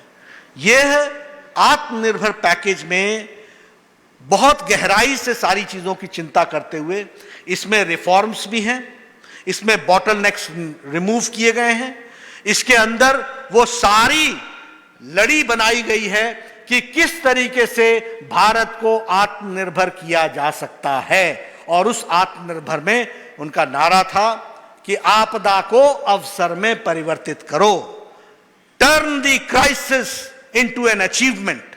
और उस अचीवमेंट के आत्मनिर्भर भारत की तरफ हम आगे बढ़े हैं, हमको इस बात की खुशी है। लगभग 3 lakh crore collateral free loan ये एमएसएमई सेक्टर में जाना है। कल ही मैंने बताया कि 24,000 करोड़ रुपए लगभग डिस्पर्स हो चुका है और आज निर्मला जी बता रही थी कि वो 30,000 करोड़ रुपए तक का डिस्पर्सल हो गया है, डिस्पर्स कर दिया गया। 3 लाख करोड़ रुपए, इससे एमएसएमई सेक्टर और एमएसएमई सेक्टर का डेफिनेशन बदल दिया गया, दायरा बदल दिया गया, ज्यादा से ज्यादा लोगों को जोड़ने का प्रयास हुआ है। इसको हमको समझना चाहिए और यह आत्मनिर्भर भारत जब अनफोल्ड होगा तो आप देखेंगे आने वाले 2 साल में भारत की आर्थिक स्थिति में मूल चूक परिवर्तन होगा। यह बात हमको समझनी चाहिए। उसी तरीके से 1 लाख करोड़ रुपए एग्रीकल्चर के इंफ्रास्ट्रक्चर के लिए। मैं गांव का रहने वाला हूं, मुझे गांव की तस्वीर मालूम है। गांव की तस्वीर पहले अगर किसी ने बदली तो प्रधानमंत्री ग्राम सड़क योजना के माध्यम से अटल बिहारी वाजपेयी ने बदली थी। और उसके बाद अगर किसी ने गांव का सुध लेने का प्रयास किया है तो यह मोदी जी के 6 साल हैं जिन्होंने इसको तस्वीर को बदलने का काम किया है। ये एग्रीकल्चर में 1 लाख करोड़ रुपए का इन्वेस्टमेंट, ये भारत के एग्रीकल्चर जगत को, हरित क्रांति को एक नई क्रांति देगा, एक नई उम्मीद के साथ आगे बढ़ेंगे। और इसमें सारे बॉटलनेक्स हटा दिए गए। सब्जी मंडी के भी एपीएमसी के जो नियम थे उसमें भी परिवर्तन किया गया है, ताकि किसान अपने अनाज को मंडी से बाहर भी सीधा बेच सके, इसकी भी व्यवस्था की गई। हर एक तरीके से सुविधा, इसलिए मैंने कहा this has got reforms, this has removed all bottlenecks, and this is trying to give service to the people and also give them the infrastructural facilities which they need। इस काम को करने का प्रयास हुआ है। 5,000 करोड़ रुपए हमारे 50 लाख स्ट्रीट वेंडर्स को सपोर्ट करने का विचार बना है। आप इमेजिन कीजिए, कभी किसी सरकार ने रेडी वाला, फेड़ी वाला, ठेले वाला इनकी कभी सुध ली थी? कभी सोचा था? लेकिन हाँ, 5 लाख रेडी वालों की चिंता इस आत्मनिर्भर पैकेज में किया गया है, जिससे उनको फायदा मिलेगा। उसी तरीके से 3,500 करोड़ रुपए ये जो हमारे माइग्रेंट लेबरर्स हैं, इनकी व्यवस्था के लिए इसमें खर्च करने का विषय बना। इसलिए जब हम आत्मनिर्भर भारत की बात करते हैं तो फिर चाहे वो किसान हो, फिर चाहे वो एमएसएमई सेक्टर हो, और यही नहीं, ये एयर ट्रैफिक का भी विषय हो, चाहे कोल को लिबरलाइज करने का विषय हो, चाहे आर्थिक जगत में नए नए तरीके से ओपन इकोनॉमी को और ओपन करने का विषय हो, सभी के बारे में बड़ी गहराई से सोच करके इस आत्मनिर्भर पैकेज के माध्यम से काम हुआ है। उसको हमको ध्यान में रख करके काम करना चाहिए। मैं ये भी कहना चाहूँगा कि जब वर्ल्ड हेल्थ ऑर्गेनाइजेशन ने कहा कि it is a timely and a bold decision, तो हम ये निश्चित रूप से समझ सकते हैं कि कोविड मैनेजमेंट में मोदी जी ने इस देश को फ्रंट से लीड किया है, और जहाँ महाशक्तियाँ अपने आप को असहाय महसूस कर रही थी, वहां मोदी जी ने इस देश की 130 करोड़ जनता को इस विपदा में एक साथ चला करके इस लड़ाई को लड़ा है। मित्रों, जहां तक हमारे माइग्रेंट लेबरर्स का सवाल है, हमारी इच्छा तो यह थी कि वो जहां थे वहीं रहें, लेकिन हम यह भी जानते हैं कि उनकी विवशता ने उनको घर पहुंचने के लिए मजबूर किया। वो निकले, हम लोगों ने कभी इमेजिन नहीं किया था। इट इज एन अनकैलकुलेबल सिचुएशन, अकल्पनीय सिचुएशन बना। और आपको पता होगा कि पिछले 3 महीने में नित्य हमारे मंत्री लोग हर दिन नई समस्या, नया समाधान प्रधानमंत्री जी के नेतृत्व में हर दिन करते चले गए। इस बात को समझना चाहिए। पहले कोशिश रही कि वो घर में रहे, जब वो विवश होकर के निकल पड़े तो भारत सरकार ने रेल की व्यवस्था की। रेल के माध्यम से 4,286 श्रमिक ट्रेनें चला करके 60 लाख लोगों को उनके गंतव्य स्थान पर फिर वो इंस्टीट्यूशनल क्वारंटाइन किया या फिर होम क्वारंटाइन किया, लेकिन उनको वहां पर सुरक्षित पहुंचाने का जिम्मा निभाया है। मुझे इस बात का भी संतोष है। मैं उन दिनों जब मैं वीडियो कॉन्फ्रेंसिंग कर रहा था तो मैं अपने कार्यकर्ताओं से कह रहा था, भाई इन श्रमिक भाइयों की चिंता करो, जहां भी मिल रहे हैं इनको भोजन, इनका पानी, इनकी व्यवस्था, इनको आराम और गाड़ी की व्यवस्था करके इनको गंतव्य स्थान तक पहुंचाने का प्रयास करो। मैं भारतीय जनता पार्टी के कार्यकर्ताओं को साधुवाद देता हूं, शाबाशी देता हूं, जिन्होंने उस कठिन परिश्रम के साथ एक एक मजदूर के आंखों की आंसू को पोंछने का प्रयास किया।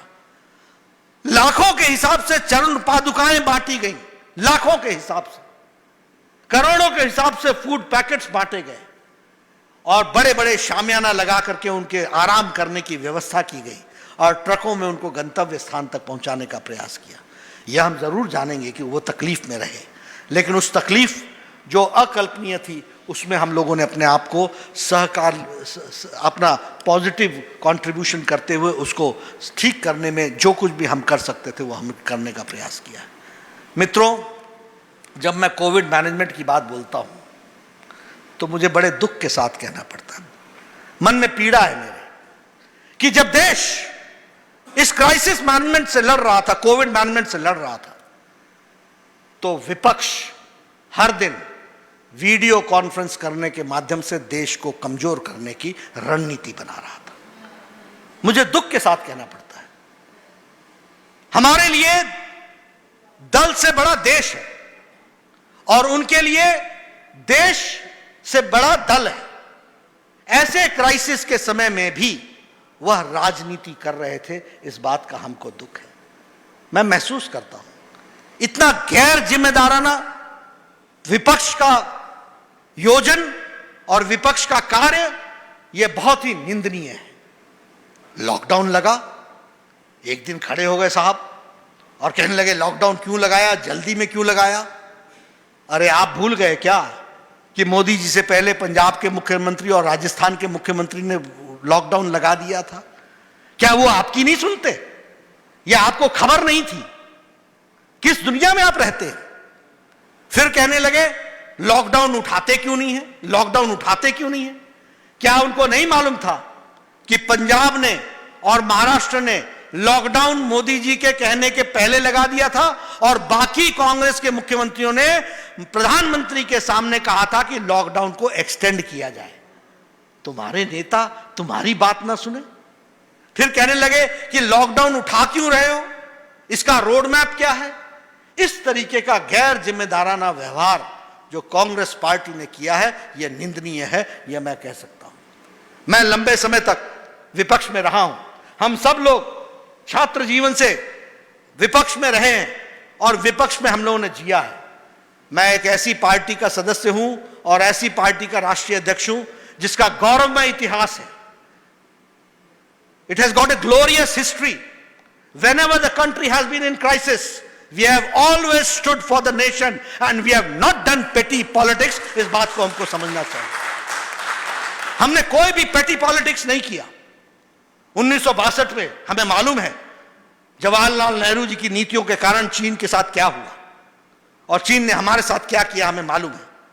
लेकिन भारतीय जनसंघ के नेता देश की आवाज के साथ खड़े रहे थे। हमें मालूम है 1965 में लड़ाई में लाल बहादुर शास्त्री के साथ हमारे जनसंघ के नेता खड़े रहे थे।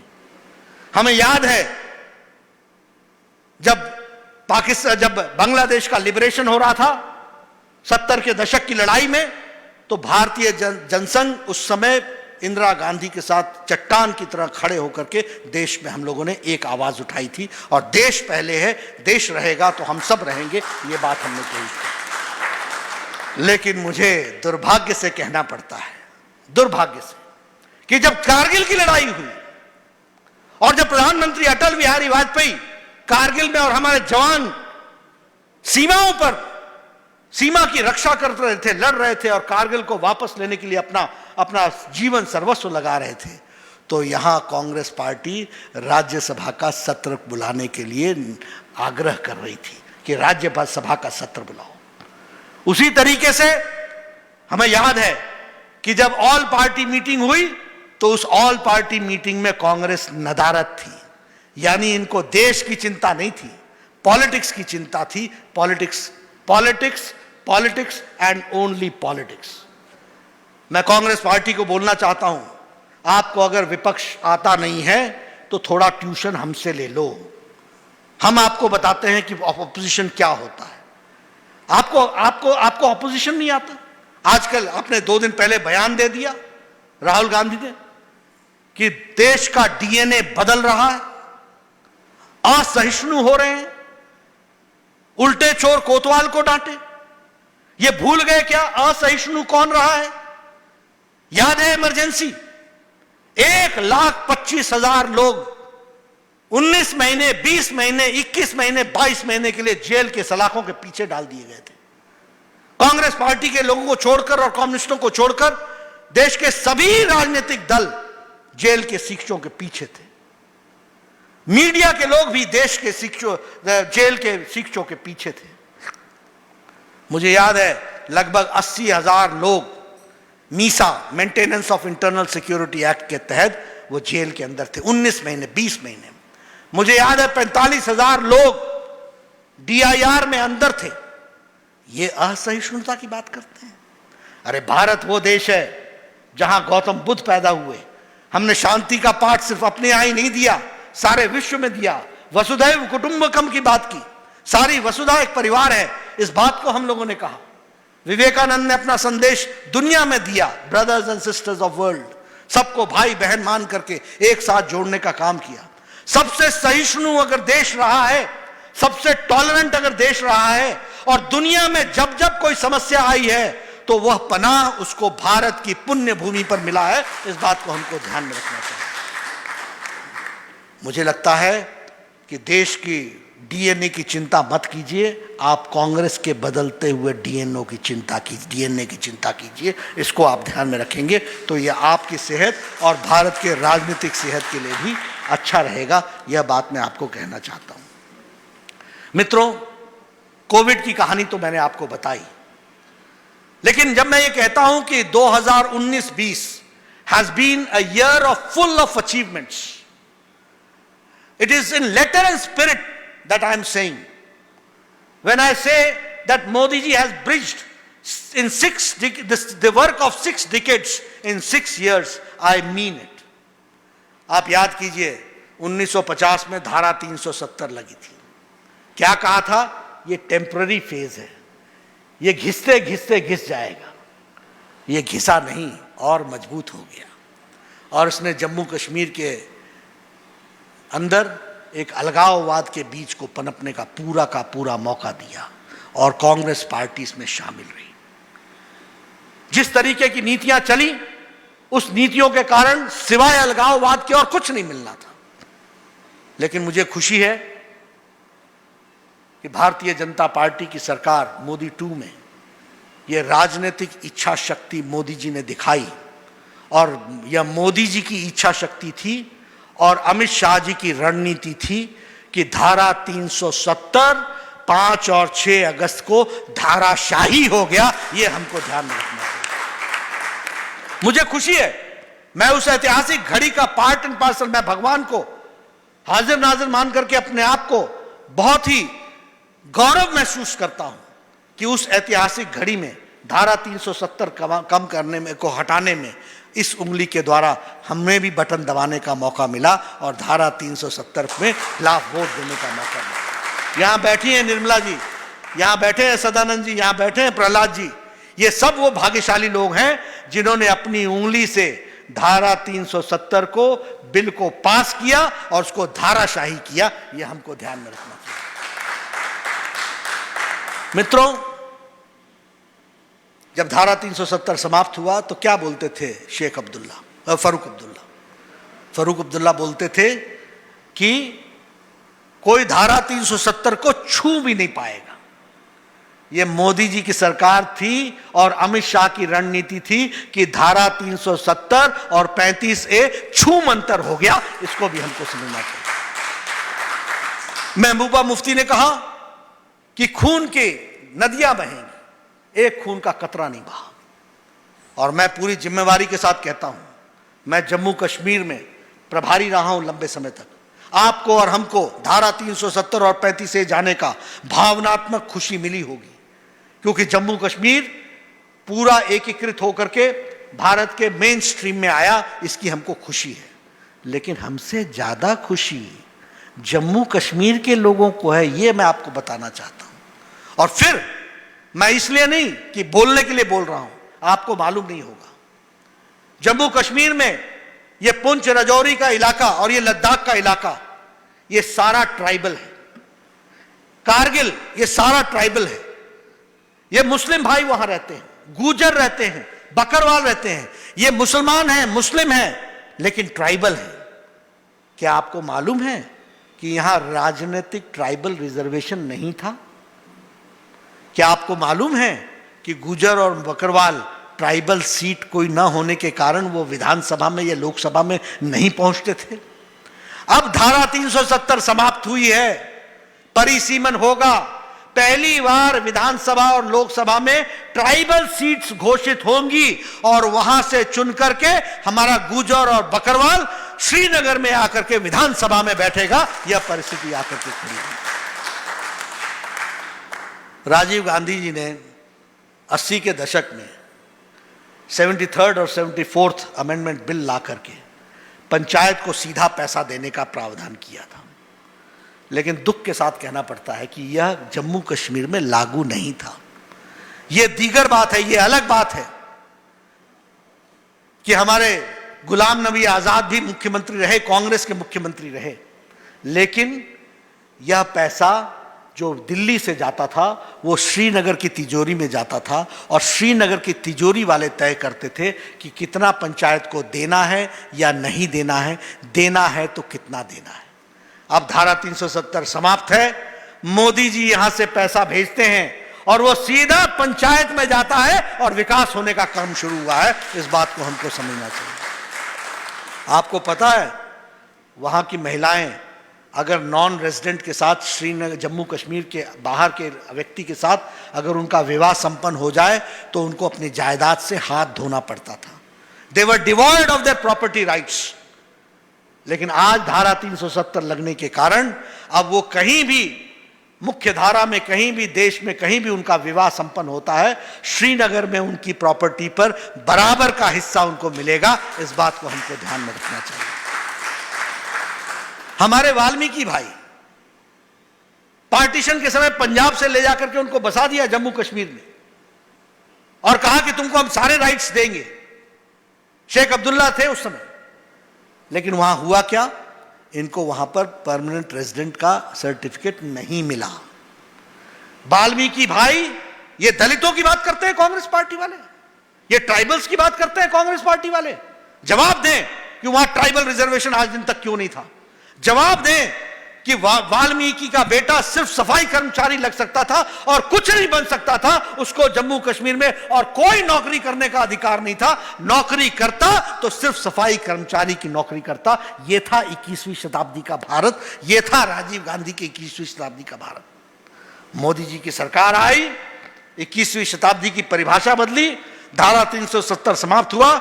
अब वाल्मीकि का बेटा, दलित का बेटा जज भी बनेगा, डॉक्टर भी बनेगा, इंजीनियर भी बनेगा, आईएएस ऑफिसर भी बनेगा और वहां पर लगेगा। ये बात करते हैं धारा 370 और जम्मू कश्मीर की। इनको पता नहीं है कि धारा 370 के कारण क्या चल रहा था। भारत के 106 कानून वहां लागू नहीं होते थे।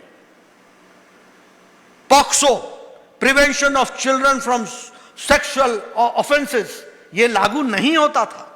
यहां मोदी जी ने यह कर दिया कि पॉक्सो के माध्यम से अगर कोई बच्चे के साथ दुष्कर्म करेगा तो सजाए मौत होगा, और वहां पॉक्सो लागू नहीं था। डोमेस्टिक वायलेंस, महिलाओं के साथ कुछ भी होता रहे, वह कानून वहां लागू नहीं था।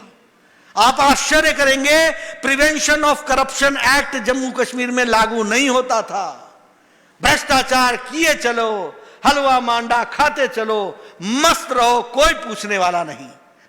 अब प्रिवेंशन ऑफ करप्शन एक्ट भी लग रहा है और जम्मू कश्मीर में जम्मू कश्मीर बैंक की इंक्वायरी शुरू हो गई है। दूध का दूध, पानी का पानी होगा। जिन्होंने ये हलवा मांडा खाया है उनको मोदी जी के राज में जेल ही जगह होगी और कोई जगह नहीं होगी। यह हमको समझना चाहिए। मित्रों, अगर मैं बात करूं पाकिस्तान से आए हुए लोगों की, सारे देश में पाकिस्तान से लोग आए रेफ्यूजी 1947 में। यह देश प्रजातंत्र देश था। इस प्रजातंत्र देश होने के चलते हमारे वेस्ट पाकिस्तान से आए हुए 2 लोग प्रधानमंत्री बन गए और 1 उप प्रधानमंत्री बन गए। इंद्र कुमार गुजराल वेस्ट पाकिस्तान से आए थे, जो अभी पाकिस्तान कहलाता है, and he became the prime minister of India. Manmohan Singh, he came from Pakistan and he became the prime minister and remained prime minister for 10 long years. हमारे लाल कृष्ण अडवाणी जी, श्रद्धेय Lal Krishna Advani ji deputy prime minister रहे, गृह मंत्री रहे।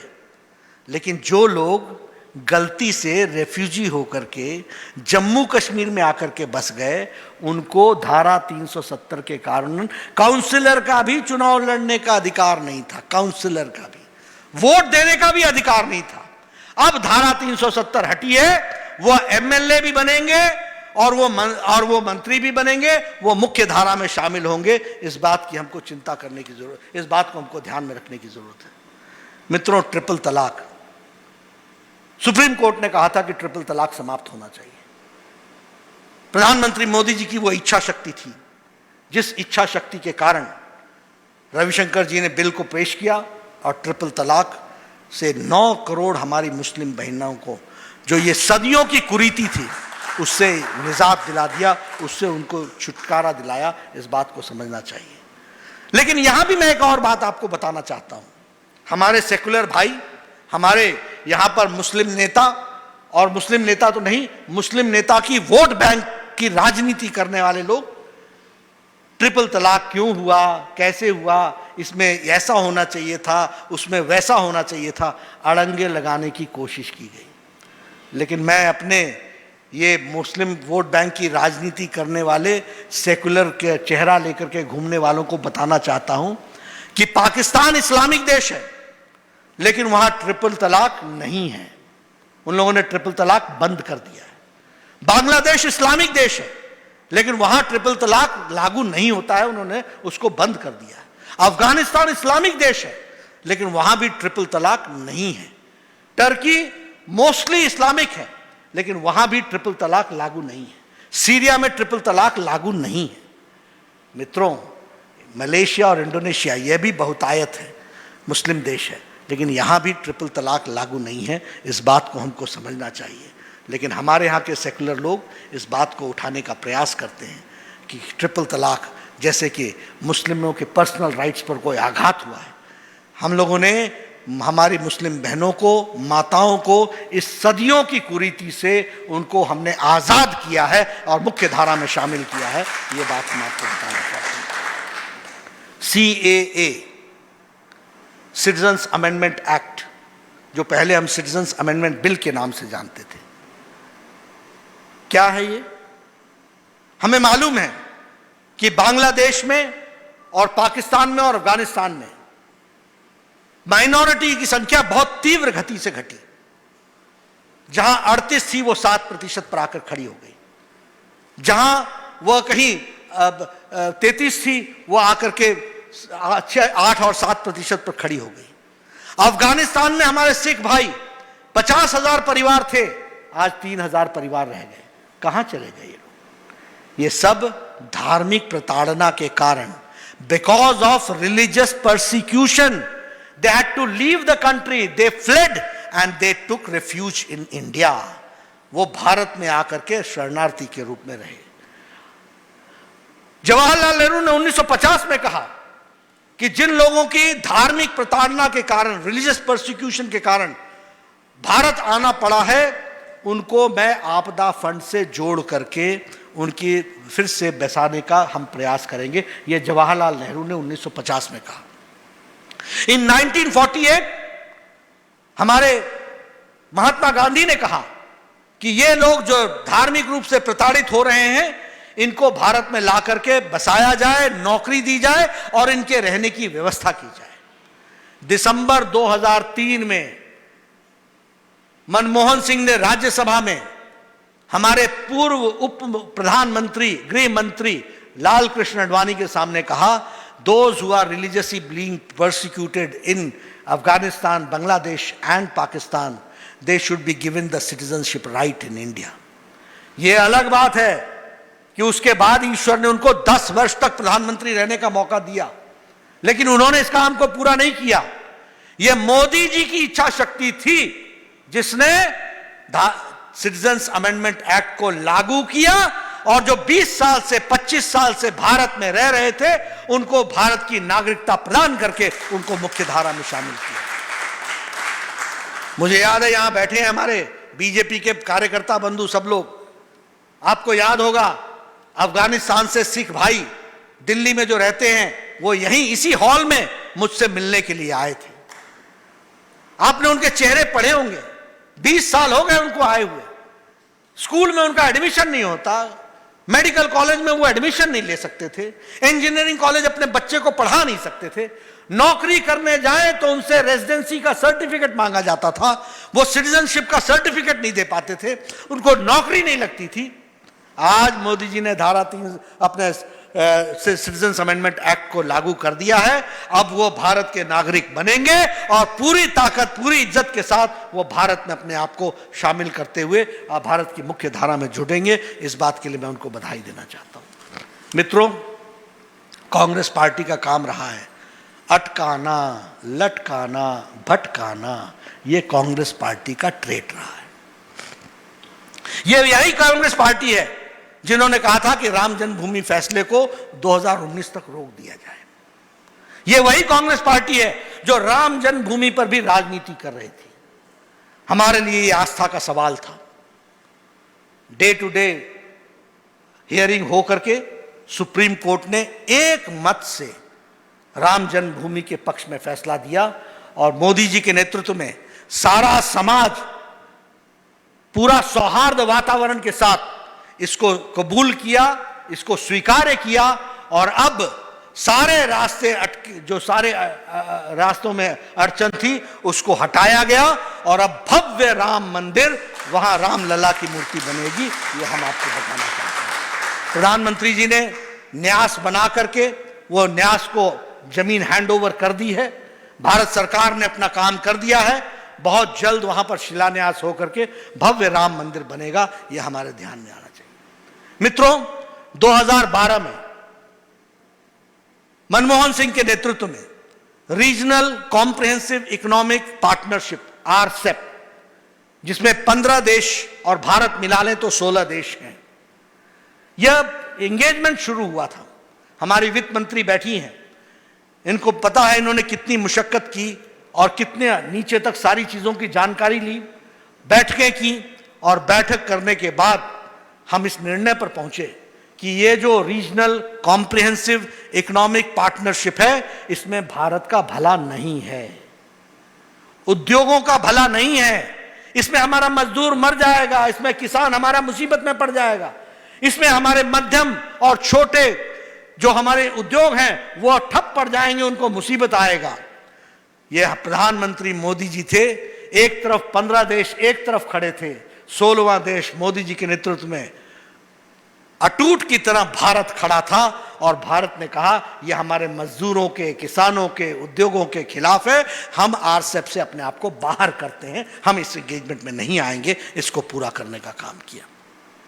इसलिए जब जब देश मुसीबत में पड़ा और जब जब देश पर कोई मुसीबत आई तो मोदी जी चट्टान की तरह देश के लिए खड़े रहे हैं, यह हम सबको मालूम है। पॉक्सो के बारे में मैं आपको बता ही चुका हूं।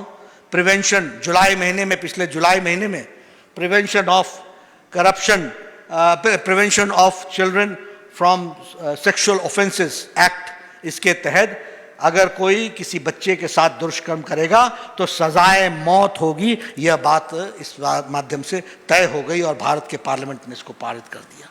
अगर हम बात करें नेशनल इन्वेस्टिगेटिंग एजेंसीज एक्ट के तहत, तो इन्वेस्टिगेटिंग एजेंसी का दायरा अगर कोई भारत में टेररिस्ट एक्टिविटी करके देश से बाहर भी चला जाता है तो भी एनआईए का दायरा बढ़ा दिया गया है। वह देश के बाहर जाकर के भी उसके खिलाफ कार्रवाई करके उसको भारत ला करके सजा देगी। यह मोदी जी के नेतृत्व में हुआ है। UAPA, unlawful activities prevention act, हमारे यहां का कानून इतना लचर था, इतना कमजोर था, इतना लचर था कि टेररिस्ट को हम टेररिस्ट नहीं कह पाते थे, टेररिस्ट के खिलाफ हम टेररिस्ट कार्रवाई नहीं कर पाते थे, कानून में प्रूव करना पड़ता था कि टेररिस्ट।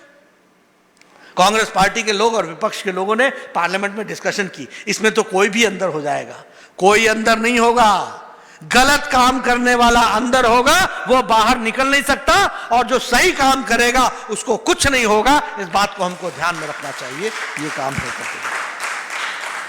मित्रों, मुझे याद है जब 2014 में जनधन योजना की बात, जीरो अकाउंट से अपना अकाउंट खोलने की बात की थी, तो उस समय हमारे विपक्षियों ने खिल्ली उड़ाने का प्रयास किया था। यह जीरो अकाउंट क्या करेगा, ये जनधन अकाउंट क्या करेगा, ये किसके लिए जनधन अकाउंट खोला जा रहा है।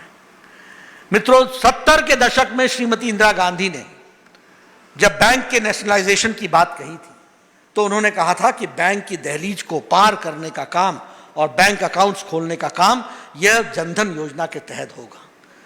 लेकिन 70 के दशक से लेकर के 2014 तक अगर हम याद करें तो सिर्फ 2.25 करोड़ लोगों ने ही बैंक की दहलीज पार करके अपना खाता खोला था, 2.75 करोड़।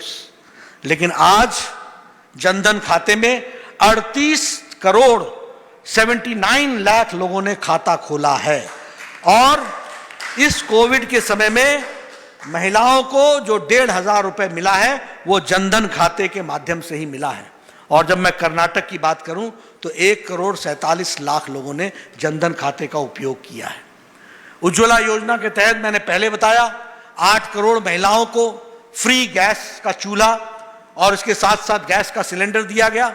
और कोविड के समय में 3 गैस के चूल्हे 3 महीने के लिए मुफ्त दिए गए और कर्नाटक में भी 31 लाख गैस के कनेक्शंस रिलीज किए गए।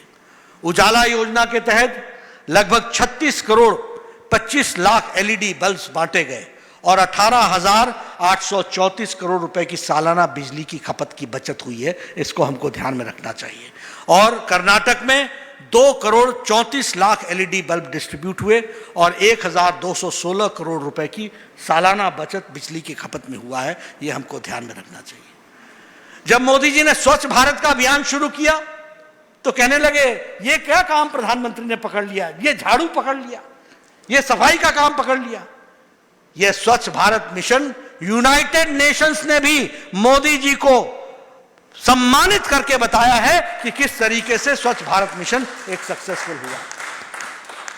38% ओडीएफ था, सिर्फ 38% ओडीएफ था, 38%।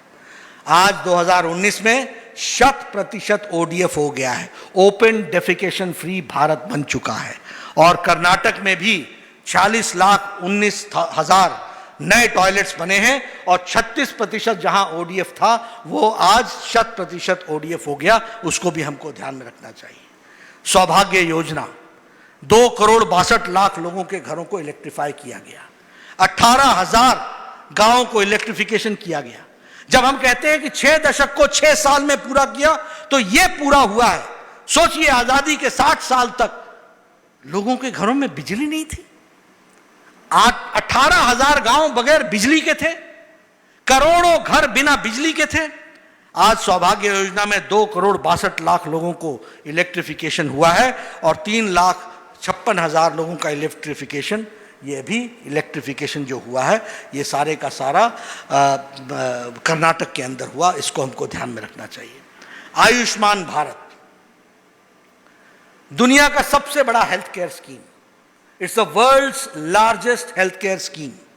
और मुझे खुशी है, मुझे संतोष है कि मुझे प्रधानमंत्री जी के नेतृत्व में जिन्होंने आयुष्मान भारत की कल्पना की उसको जमीन में उतारने में स्वास्थ्य मंत्री के रूप में मुझे काम करने का मौका मिला और इस आयुष्मान भारत को टोटल डिजिटल आयुष्मान भारत में लागू हुआ। इस बात के हम आपको बधाई देना चाहते हैं। 10 करोड़ 74 लाख परिवार, 10 crore 74 lakh people families, 50 crore people, 50 crore लोग। और कौन है ये लोग? रिक्शा वाला, फेरी वाला, रेड़ी वाला, रैग पिकर्स, जो गरीब हैं, जिनके कोई व्यवस्था नहीं थी। इनको अगर गंभीर बीमारी हो जाए कोई इलाज की व्यवस्था नहीं थी। आप बताओ, कोई ऑटो रिक्शा वाला यदि उसको उसका बाईपास होना हो, क्या उसके पास सामर्थ्य था कि वो बाईपास करा ले? यदि गरीब परिवार में कोई किसी को कैंसर हो जाए तो समझो कि उसका घर बिक गया। यह परिस्थिति आकर के खड़ी थी। लेकिन 50 करोड़ लोग, 50 करोड़ लोगों का मतलब होता है पूरी अमेरिका की जनसंख्या, मैक्सिको की जनसंख्या और कनाडा की जनसंख्या मिला लें तो ये सारी जनसंख्या मिलाएंगे तो भारत का आयुष्मान भारत बनता है। इस बात को हमको समझना चाहिए। उनको हम लोगों ने 1 करोड़ लोगों को हम लोगों ने आयुष्मान भारत में जोड़ा और 13,329 करोड़ रुपए खर्च हुए हैं। कर्नाटक ने भी बहुत अच्छा काम किया है। 5,20,000 लोगों को इसका फायदा हुआ है और लगभग 833 करोड़ रुपए का इनके लिए व्यवस्था की गई भारत सरकार से। ये इस तरीके का काम हुआ है। मित्रों, अगर मैं कर्नाटक की स्ट्रैटेजी की बात करूं और कर्नाटक की स्ट्रैटेजी के दृष्टि से कोविड के स्ट्रैटेजी मैनेजमेंट की दृष्टि से बात करूं तो आप ही आज हाल देख लीजिए। दिल्ली का क्या हाल हुआ है। आज गृह मंत्री जी को खुद बैठक लेकर के दिल्ली में जिस तरीके से कोरोना फैला है उसमें अपने आप को जोड़ने का प्रयास करके दिल्ली को बचाने के लिए, दिल्ली को फिर से ठीक करने के लिए हम सब लोग लगे हैं। लेकिन अगर हम बात करें मुंबई की, बात करें कलकत्ता की, बात करें चेन्नई की, तो ये सभी जगह कोविड बुरी तरीके से फैला है, जिसको हम सब जानते हैं। उसका मैनेजमेंट करने का प्रयास चल रहा है। लेकिन मैं येडियुरप्पा जी को बधाई देना चाहता हूं। He has been proactive and proactive होने के कारण उन्होंने बंगलुरु अर्बन में और बंगलुरु रूरल में कोविड को रोकने का हर संभव प्रयास किया और वो सक्सेसफुल रहे हैं, इसके लिए उनको मैं बधाई देना चाहता हूं। आज मैं आंकड़े जानना चाहता था तो मुझे बताया गया कि बेंगलुरु अर्बन में 594 केसेस हैं, जिसमें से 264 केस ठीक हो चुके हैं, और बेंगलुरु रूरल में 40 केस हैं और 40 में से 25 केस ठीक हो चुके हैं। ये क्यों हुआ है? क्योंकि येडियुरप्पा जी ने 4T की चिंता की है: trace, test, treat and technology. और अगर हम ट्रीटमेंट की और टेक्नोलॉजी की बात करें तो उन्होंने कोविड इंफॉर्मेशन पोर्टल के माध्यम से सारे क्वारंटाइन सेंटर, सारे हॉस्पिटल्स को डिजिटली मैनेज किया है। उसी तरीके से कोविड-19 सहायक ग्रुप के माध्यम से ESI डॉक्टर्स को 24/7 उन्होंने इसमें लगाया है। उसी तरीके से कोविड अवेयरनेस रिस्पांस टीम बनाई गई है, ताकि कोई फेक न्यूज भी आता है, गुमराह करने वाली बात भी आती है, तो उसको भी चेक किया जा सके। कर्नाटक का बहुत अच्छा कार्यक्रम चला है दसोहा लाइन, और ये दसोहा लाइन के माध्यम से कोई भी माइग्रेंट लेबरर जो कर्नाटक के किसी भी कोने में फंसा हो, वो हेल्पलाइन नंबर का लाभ उठा करके जहां से वो नंबर डायल करेगा, कमिश्नर रैंक का व्यक्ति रिस्पॉन्ड करके वहां भोजन का पैकेट पहुंचाएगा या ड्राई राशन पहुंचाएगा। ये दसोहा के माध्यम से हुआ है। I must congratulate the Karnataka government, I must congratulate Yediyurappa's team, how they have worked and how they have tried to serve the migrant laborers, किस तरीके से उन्होंने काम किया है। उसी तरीके से लैंड रिफॉर्म्स में अगर कोई फैक्ट्री खोलना चाहता है तो किसान से वो सीधे जमीन खरीद सकता है, सरकार बीच में नहीं आएगी। APMC एक्ट में परिवर्तन करके डायरेक्टली किसान अपना माल किसी भी कंपनी को बेच सकता है। कर्नाटक ने अपने आप को इकोनॉमिक पैकेज से भी जोड़ा है। 21,000 करोड़ रुपए का इकोनॉमिक पैकेज। अगर मोदी जी ने 1,70,000 करोड़ रुपए का पैकेज दिया, 20 लाख करोड़ रुपए का आत्मनिर्भर पैकेज दिया, तो येडियुरप्पा जी भी पीछे नहीं रहे। उन्होंने भी 21,000 करोड़ रुपए का पैकेज दिया, और उस पैकेज के माध्यम से हमारे फिर चाहे वॉशरमैन हो, हमारे लॉन्ड्री वाले हों, चाहे हमारे धोबी भाई हों, उनको 5,000 रुपए का इसमें नगद राशि से मदद करने का प्रयास हुआ है। सविता समाज के लोगों के लिए 5,000 रुपए ईच परिवार को, हर एक परिवार को मदद करने का प्रयास हुआ है। वीवर्स जिनकी संख्या 54,000 है, इनको 5,000 रुपए 2,000 रुपए ईच देने का काम हुआ है। इसी तरीके से 5,000 रुपए कंस्ट्रक्शन वर्कर्स को देने का काम हुआ है। हमारी आशा वर्कर्स जो ये कोरोना की लड़ाई में आशा की केंद्र बिंदु हैं, उनको 2,000-3,000 रुपए दे करके उनको भी सपोर्ट करने का काम हमारे येडियुरप्पा जी ने किया है। और इसी तरीके से 5,000 करोड़ रुपए आपने मार्क किया है, ताकि कोविड की कैलेमिटी को लड़ी जा सके और उसको जीत हासिल किया जा सके, इसका प्रयास किया है। मित्रों, इस कोविड की घड़ी में मैं एक ही बात कहूंगा, प्रधानमंत्री जी का संदेश हमने जन जन तक पहुंचाना है, और उनका संदेश है कि जब तक कोविड है तब तक सेवा ही संगठन है। भारतीय जनता पार्टी का एक एक कार्यकर्ता, भारतीय जनता पार्टी के करोड़ों कार्यकर्ता सेवा के माध्यम से हमारे लोगों को सेवा पहुंचाना, उनके तकलीफ में, दुख दर्द में अपने आप को शामिल करना, यही हमारी आवश्यकता है। साल भर में मैंने जैसे कहा कि हम लोगों ने अचीवमेंट हमारे अद्भुत रहे, हम लोगों ने बहुत अचीवमेंट्स हासिल किए, लेकिन कोरोना की लड़ाई में भी हमने देश में मोदी जी के नेतृत्व में दुनिया में एक मिसाल कायम की है कि 130 करोड़ देश को कैसे सुरक्षित रखा जा सकता है, उसका बखूबी प्रयास किया है। यह मैं आपके सामने शेयर करना चाहता था, मैंने किया है। कर्नाटक की जनता ने हमारे लाखों कार्यकर्ताओं ने इस डिजिटल माध्यम से मुझे सुना है। मैं उन सबको साधुवाद भी देता हूं, धन्यवाद भी देता हूं, और स्पष्ट रूप में मोदी जी का संदेश आप तक पहुंचाता हूं कि हम सेवा में लगे रहेंगे, कोविड से लड़ेंगे, भारत जीतेगा, कोरोना हारेगा, और भारतीय जनता पार्टी सरकार, केंद्र सरकार के साथ कंधे से कंधा मिलाकर के पूरे देश में लोगों की सेवा में तत्पर रहेगी। यही मुझे आपको संदेश देना है। आप सब लोगों ने मेरी बात सुनी, आपका बहुत बहुत धन्यवाद। हम सेवा भाव से लगे रहें, अपने में कभी अहम ना पालें, पार्टी बड़ी है, बड़े काम करने के लिए बनी है, दल देश के लिए है और देश के लिए हम समर्पित हैं। हम सब लोग पूरी ताकत से लगे, यही मेरा आपको निवेदन है। आपने मेरी बात सुनी, आपका बहुत बहुत धन्यवाद।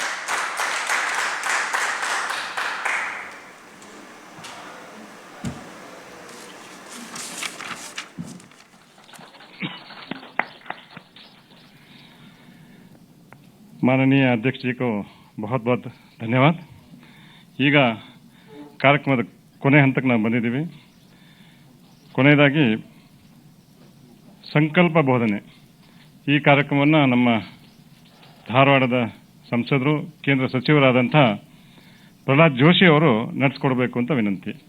ನಾವೆಲ್ಲರೂ ಈ ಕಾರ್ಯಕ್ರಮದಲ್ಲಿ ಭಾಗವಹಿಸ್ತಾ ಇರುವಂತಹ ಕೋಟ್ಯಾಂತರ ಜನರು ನಮ್ಮ ಮನೆಗಳಿಂದ ನಮ್ಮ ಓಣಿಗಳಿಂದ ಏನು ಭಾಗವಹಿಸ್ತಾ ಇದೀವೋ ನಾವೆಲ್ಲರೂ ಎದ್ದಿಂತು ಕೈನ ಮುಂಚಾಚಿ ಪ್ರಹ್ಲಾದ್ ಜೋಶಿ ಅವರು ಸಂಕಲ್ಪವನ್ನು ಹೇಳಿಕೊಡ್ತಾರೆ, ನಾವೆಲ್ಲರೂ ಅದನ್ನು ಪುನರುಚ್ಚರಿಸಬೇಕು ಅಂತ ವಿನಂತಿ।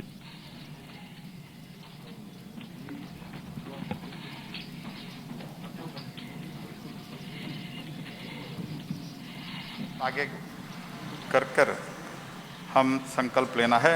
मैं जो संकल्प मैं पहले बोलता हूं वो आप कृपया रिपीट करके वो संकल्प आप उद्धृत करें। ನಾನು ದಯವಿಟ್ಟೆಲ್ಲ ಶುರು ಮಾಡಬೇಕು। ನಾನು ಮಾನನೀಯ ಪ್ರಧಾನಮಂತ್ರಿಯವರ ಕರೆಯ ಮೇರೆಗೆ ಆತ್ಮನಿರ್ಭರ ಭಾರತದ ಮಾನನೀಯ ಪ್ರಧಾನಮಂತ್ರಿಯವರ ಕರೆ ಮೇರೆಗೆ ಆತ್ಮನಿರ್ಭರ ಭಾರತದ ಗುರಿಯ ಪೂರ್ತಿಗಾಗಿ ಸಂಕಲ್ಪ ಮಾಡುತ್ತೇನೆ। ಆತ್ಮನಿರ್ಭರ ಭಾರತದ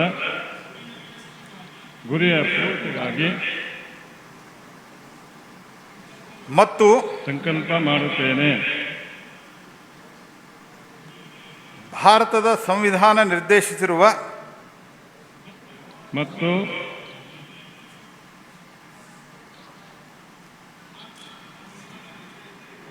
ಭಾರತದ ಸಂವಿಧಾನ ನಾಗರಿಕ ಕರ್ತವ್ಯಗಳನ್ನು ಪಾಲನೆ ಮಾಡುತ್ತೇನೆ। ನಾನು ನಾಗರಿಕ ಕರ್ತವ್ಯಗಳನ್ನು ಪಾಲನೆ ಮಾಡುತ್ತೇನೆ। ನಾನು ರಾಷ್ಟ್ರೀಯ ಏಕತೆ,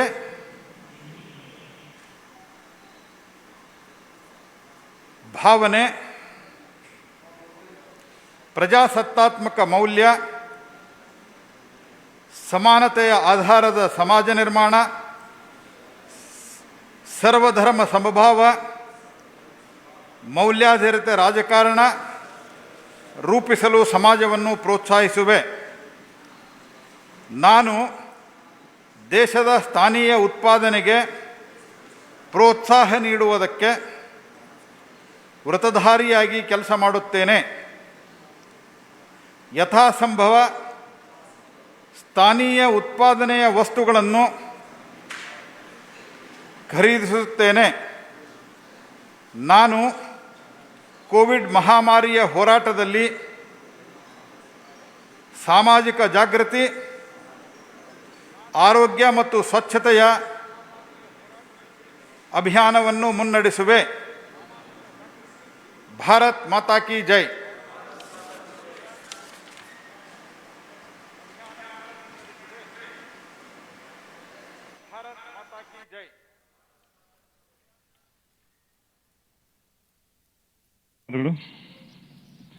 ಈಗ ವಂದನಾರ್ಪಣೆ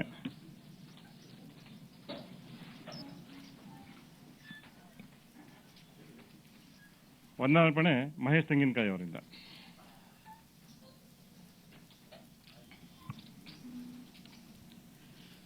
कर्नाटका जनसंवाद रैली को संबोधित करने के लिए आपके व्यस्तता के बीच में भी कर्नाटक बीजेपी कार्यकर्ता एवं जनता को संबोधित करने के लिए स्वीकारा है, हम सबको प्रेरणा दी है।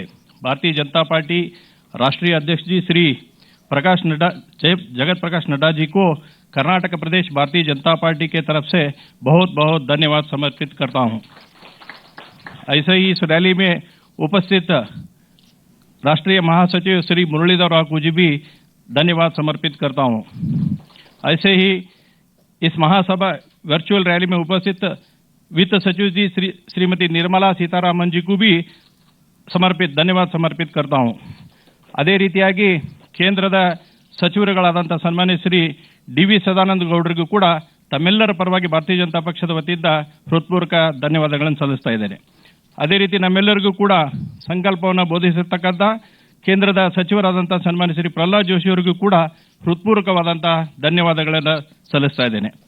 ಕರ್ನಾಟಕದ ಈ ರ್ಯಾಲಿಯಲ್ಲಿ ಆಗಮಿಸಿ ನಮ್ಮೆಲ್ಲರಿಗೂ ಕೂಡ ಉದ್ದೇಶಿಸಿ ಮಾತಾಡಿದಿರತಕ್ಕಂಥ ಕರ್ನಾಟಕದ ಜನಪ್ರಿಯ ಮುಖ್ಯಮಂತ್ರಿಗಳಾದಂಥ ಸನ್ಮಾನ್ಯ ಶ್ರೀ ಬಿ.ಎಸ್. ಯಡಿಯೂರಪ್ಪನವರನ್ನು ಕೂಡ ಭಾರತೀಯ ಜನತಾ ಪಾರ್ಟಿ ಕರ್ನಾಟಕದ ವತಿಯಿಂದ ಹೃತ್ಪೂರ್ವಕವಾಗಿ ಸ್ವಾಗತವನ್ನು ವಂದಿಸ್ತಾ ಇದ್ದೇನೆ। ಅದೇ ರೀತಿ ಈ ವರ್ಚುವಲ್ ರ್ಯಾಲಿಯ ಅಧ್ಯಕ್ಷತೆಯನ್ನು ವಹಿಸಿಕೊಂಡು ಭಾರತೀಯ ಜನತಾ ಪಕ್ಷದ ಕರ್ನಾಟಕದ ಅಧ್ಯಕ್ಷರು ಸಂಸದರಾದಂಥ ಸನ್ಮಾನ್ಯ ಶ್ರೀ ನಳಿನ್ ಕುಮಾರ್ ಕಟೀಲ್ ಅವರಿಗೂ ಕೂಡ ಹೃತ್ಪೂರ್ವಕವಾದಂಥ ವಂದನೆಗಳನ್ನು ಸಲ್ಲಿಸ್ತಾ ಇದ್ದೇನೆ।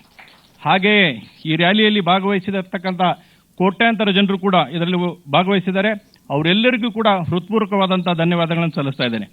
ಈ ವರ್ಚುವಲ್ ರ್ಯಾಲಿಯನ್ನ ಕೋಟ್ಯಾಂತರ ಜನರು ವೀಕ್ಷಣೆ ಮಾಡಲಿಕ್ಕೆ ಅನುವು ಮಾಡಿರ್ತಕ್ಕಂಥ ಎಲ್ಲ ಪ್ರಿಂಟ್ ಮೀಡಿಯಾ ಮತ್ತು ಇಲೆಕ್ಟ್ರಾನಿಕ್ ಮೀಡಿಯಾದ ಮಾಧ್ಯಮ ಮಿತ್ರರನ್ನು ಕೂಡ ಹೃತ್ಪೂರ್ವಕವಾಗಿ ಭಾರತೀಯ ಜನತಾ ಪಾರ್ಟಿ ಕರ್ನಾಟಕದ ವತಿಯಿಂದ ವಂದನೆಗಳನ್ನು ಸಲ್ಲಿಸ್ತಾ ಇದ್ದೇನೆ।